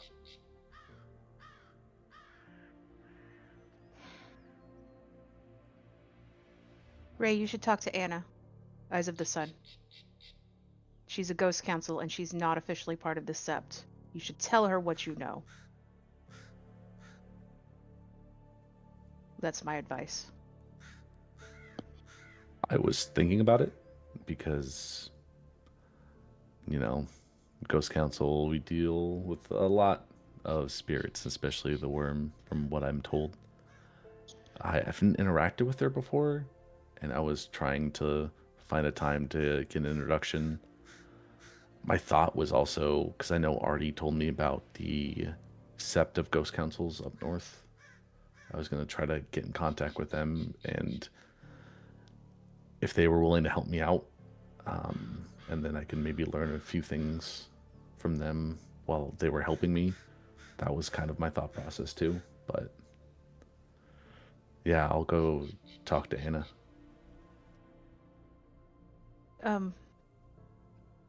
You can put the Ghost Council. That's the one in West Virginia, right?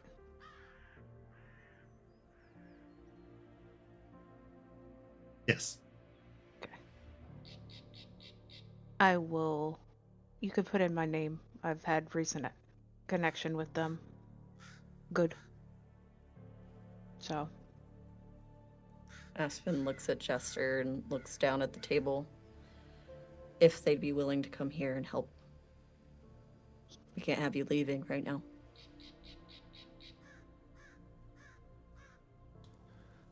That's fair.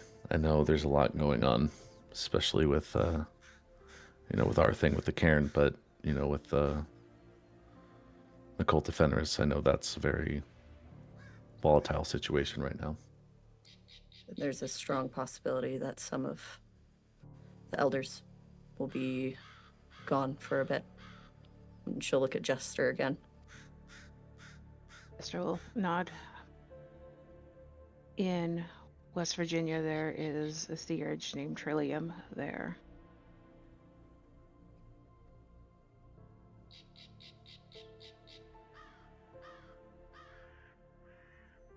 Is that who you have the connection to? A few. There are a few others, but they're elders. But she might be willing to either come or at least send someone that she knows can help.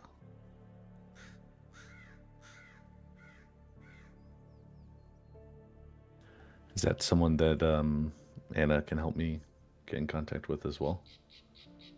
Or am I going to have to make contacts? Possibly. You also have that phone number, Jester. It's a landline phone in the mountains of Virginia, so how reliable it's going to be is questionable since they didn't have any cell phones up there, but it is a direct line. Hold on. She'll pull out her phone and then pull up the phone number and take out her little notebook and write it down and rip it off and pass it over to Ray. This is the phone number I have for that Sept. Reach across the table and take the piece of paper and look at the phone number and nod and put it into my breast pocket. Aspen will hold her hand out to grab the paper again to put Anna's number on it. Reach out and hand it to you. Here's Anna's number. Also, you can come by the firm anytime.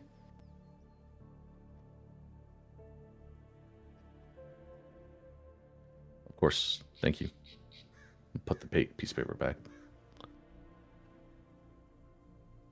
Honestly wish we could be more of help for this. I mean, you were plenty of help. I mean, I learned a little bit more about him, and talking with you both, you know, helped me realize something that, you know, a problem that needs to be dealt with that not only affects me, but someone else. So that's a good thing. But you said some of the elders are going to be gone. How long are you guys going to be gone for? We don't know. I'm unsure. We don't even know if it's a certain yes at this point. But within the next few weeks, we'll have a definite answer on whether or not we will be going, but I'm not sure on if we will have for how long. Who all would be going? Aspen kind of rocks in her chair for a moment and taps on the table and side eyes Jester again. There's a strong potential that we're going to be going. It would be myself, Jester, and Charles, if it were the case.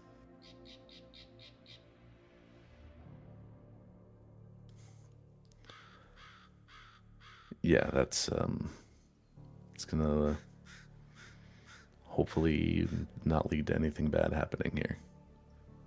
Because I mean, you guys left for a week last time, and we were pretty lucky from what I was aware. But Charles was here, and with Charles being gone, I know it's gonna leave a pretty big hole. Not discounting you two, you know, you guys are great, but you know, Charles the Wormfoe. Charles is like the muscle.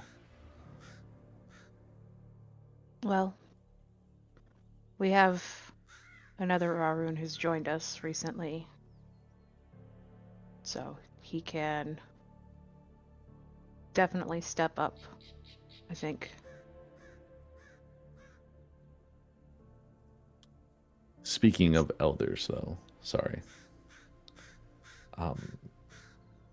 I had a small concern. Last week during my trial with Eliza, she, at the end of our test and our conversation, she started to speak a little, I don't know, foreboding, like she was showing me something that in case of her death, you know, it would need to be distributed or shown or, you know, kept safe. And the way she talked and the way that she was presenting it, like it wasn't just a, you know, a teacher showing a student something of like passing down knowledge. This was like a putting your ducks in a row before something happens. Like she was walking towards that fate already.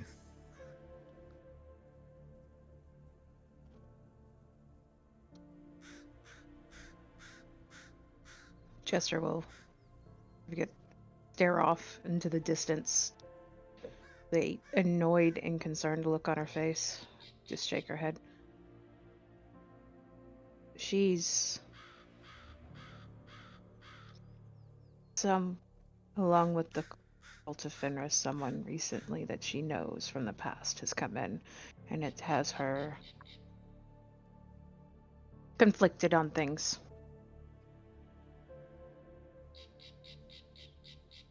She's not completely opening up about all of that either, so. Yeah, I tried talking with her a little bit and trying to get something out of her, but she was pretty closed off.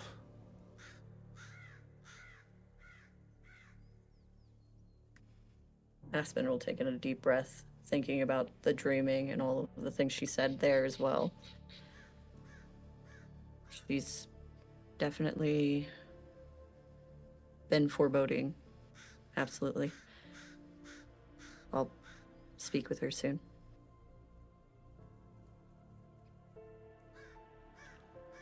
I'm just worried because, I mean, I know she's up there, for a Geru, but this was talk that was different than just the wise words of an elder. It was more concerning in my eyes. You're not the only one that's concerned.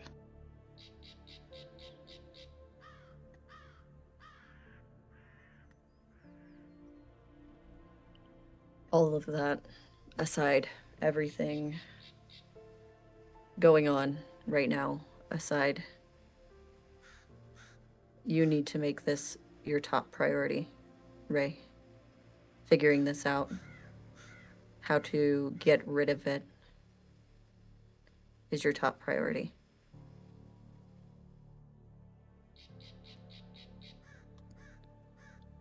After this conversation, I was planning on making it my top priority anyway, but with what has come to light now, definitely moving up way above everything else. I'll definitely immediately talk to Anna and try to figure something out and try to call that number that you gave me, Jester, and try to get in contact with them. Try to go down both avenues to see if I can get something.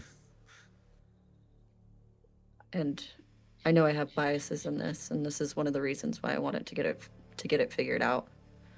But I also understand that being around your potential new Cairn puts you and everyone else in danger. And I just want to make sure you guys are safe with that as well.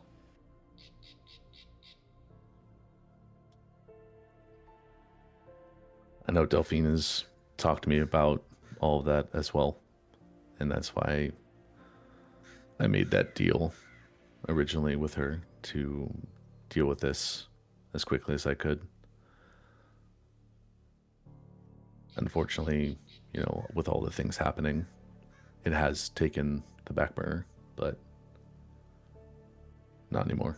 I'll be sure to deal with this as quickly as possible.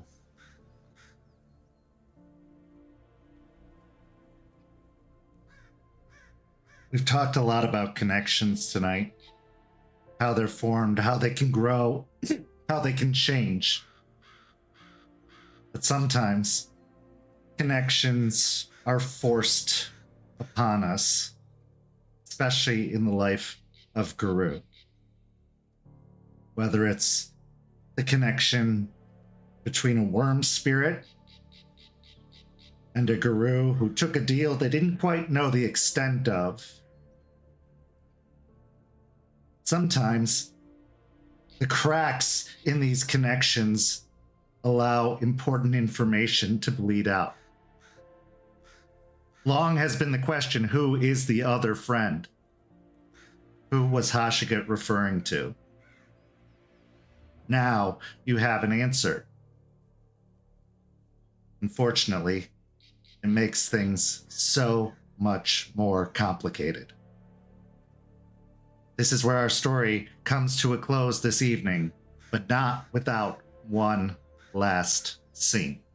Our final scene takes us to an RV campsite way, way, way outside of Tampa. Rook of the Iron Bells, in his jean jacket, his snarling, almost feral look. The Red Talon has been spending some time with the Cult of Fenris lately, looking to get some aid as to the little problem he's been pursuing all the way down from Vermont. Question is, where to go? Because the last time the Cult of Fenris was in town, the Sept had a very different home. So they find themselves wondering, watching, lurking, searching. As Rook of the Iron Bells stands by the road, the entryway into the RV park, he's expectant and a little irritated to be kept waiting. Lucky for him, he didn't have to wait for long. As a luxury town car pulls up to the RV park, the window rolls down. Matthias Morningkill, wearing sunglasses, peeks over the edge of the sunglasses. I believe you're looking for this. And he holds out a folded up piece of paper. As Rook snatches the piece of paper and unfolds it, we see the printout of Google Maps. We see a red circle drawn around Hillsborough State Park with arrows pointing to it. I think you'll find what you're looking for there, or at least the start. Good hunting. And he pushes the sunglasses back up, and the car pulls away. Rook stares at the paper, and if he could shoot lasers out of his eyes, they'd burn a hole in that circle, in that spot. His then already menacing look grows even more menacing as he spreads his lips open in a snarl, sharpened, pointed teeth ever apparent, hungry for vengeance. This is where our story comes to a close. Thank you so much to these amazing players. Thank you to our guests, Snorri and Champ, for joining us this evening. We have a whole lot of programs ahead. We've got a new episode of Red Tide Rising on Sunday. We've got a new episode of Rage on Tuesday. We'll be back here with another episode of Hellhounds next Friday. If you haven't signed up for a Ko-fi membership yet, you should go and do that for as low as $5 a month. You get access to all kinds of behind the scenes material, and you can get all that plus much more. So go sign up for a Ko-fi membership. It really supports this channel, this program, and our community, and we really appreciate it. For these amazing players, I'm Kent. Thank you so much for watching, and we'll see you next time.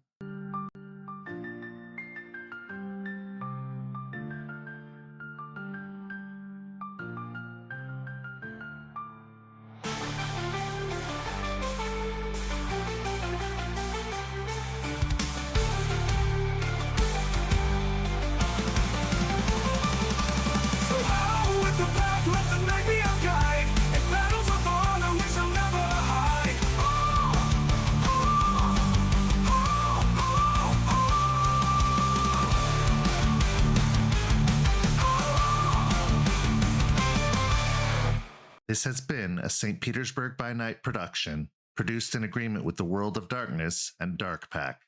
Visit our website at stpbynight.com for more information about all of our productions and how you can become part of our community. Thank you for listening, and until next time, fangs, stakes, and claws out.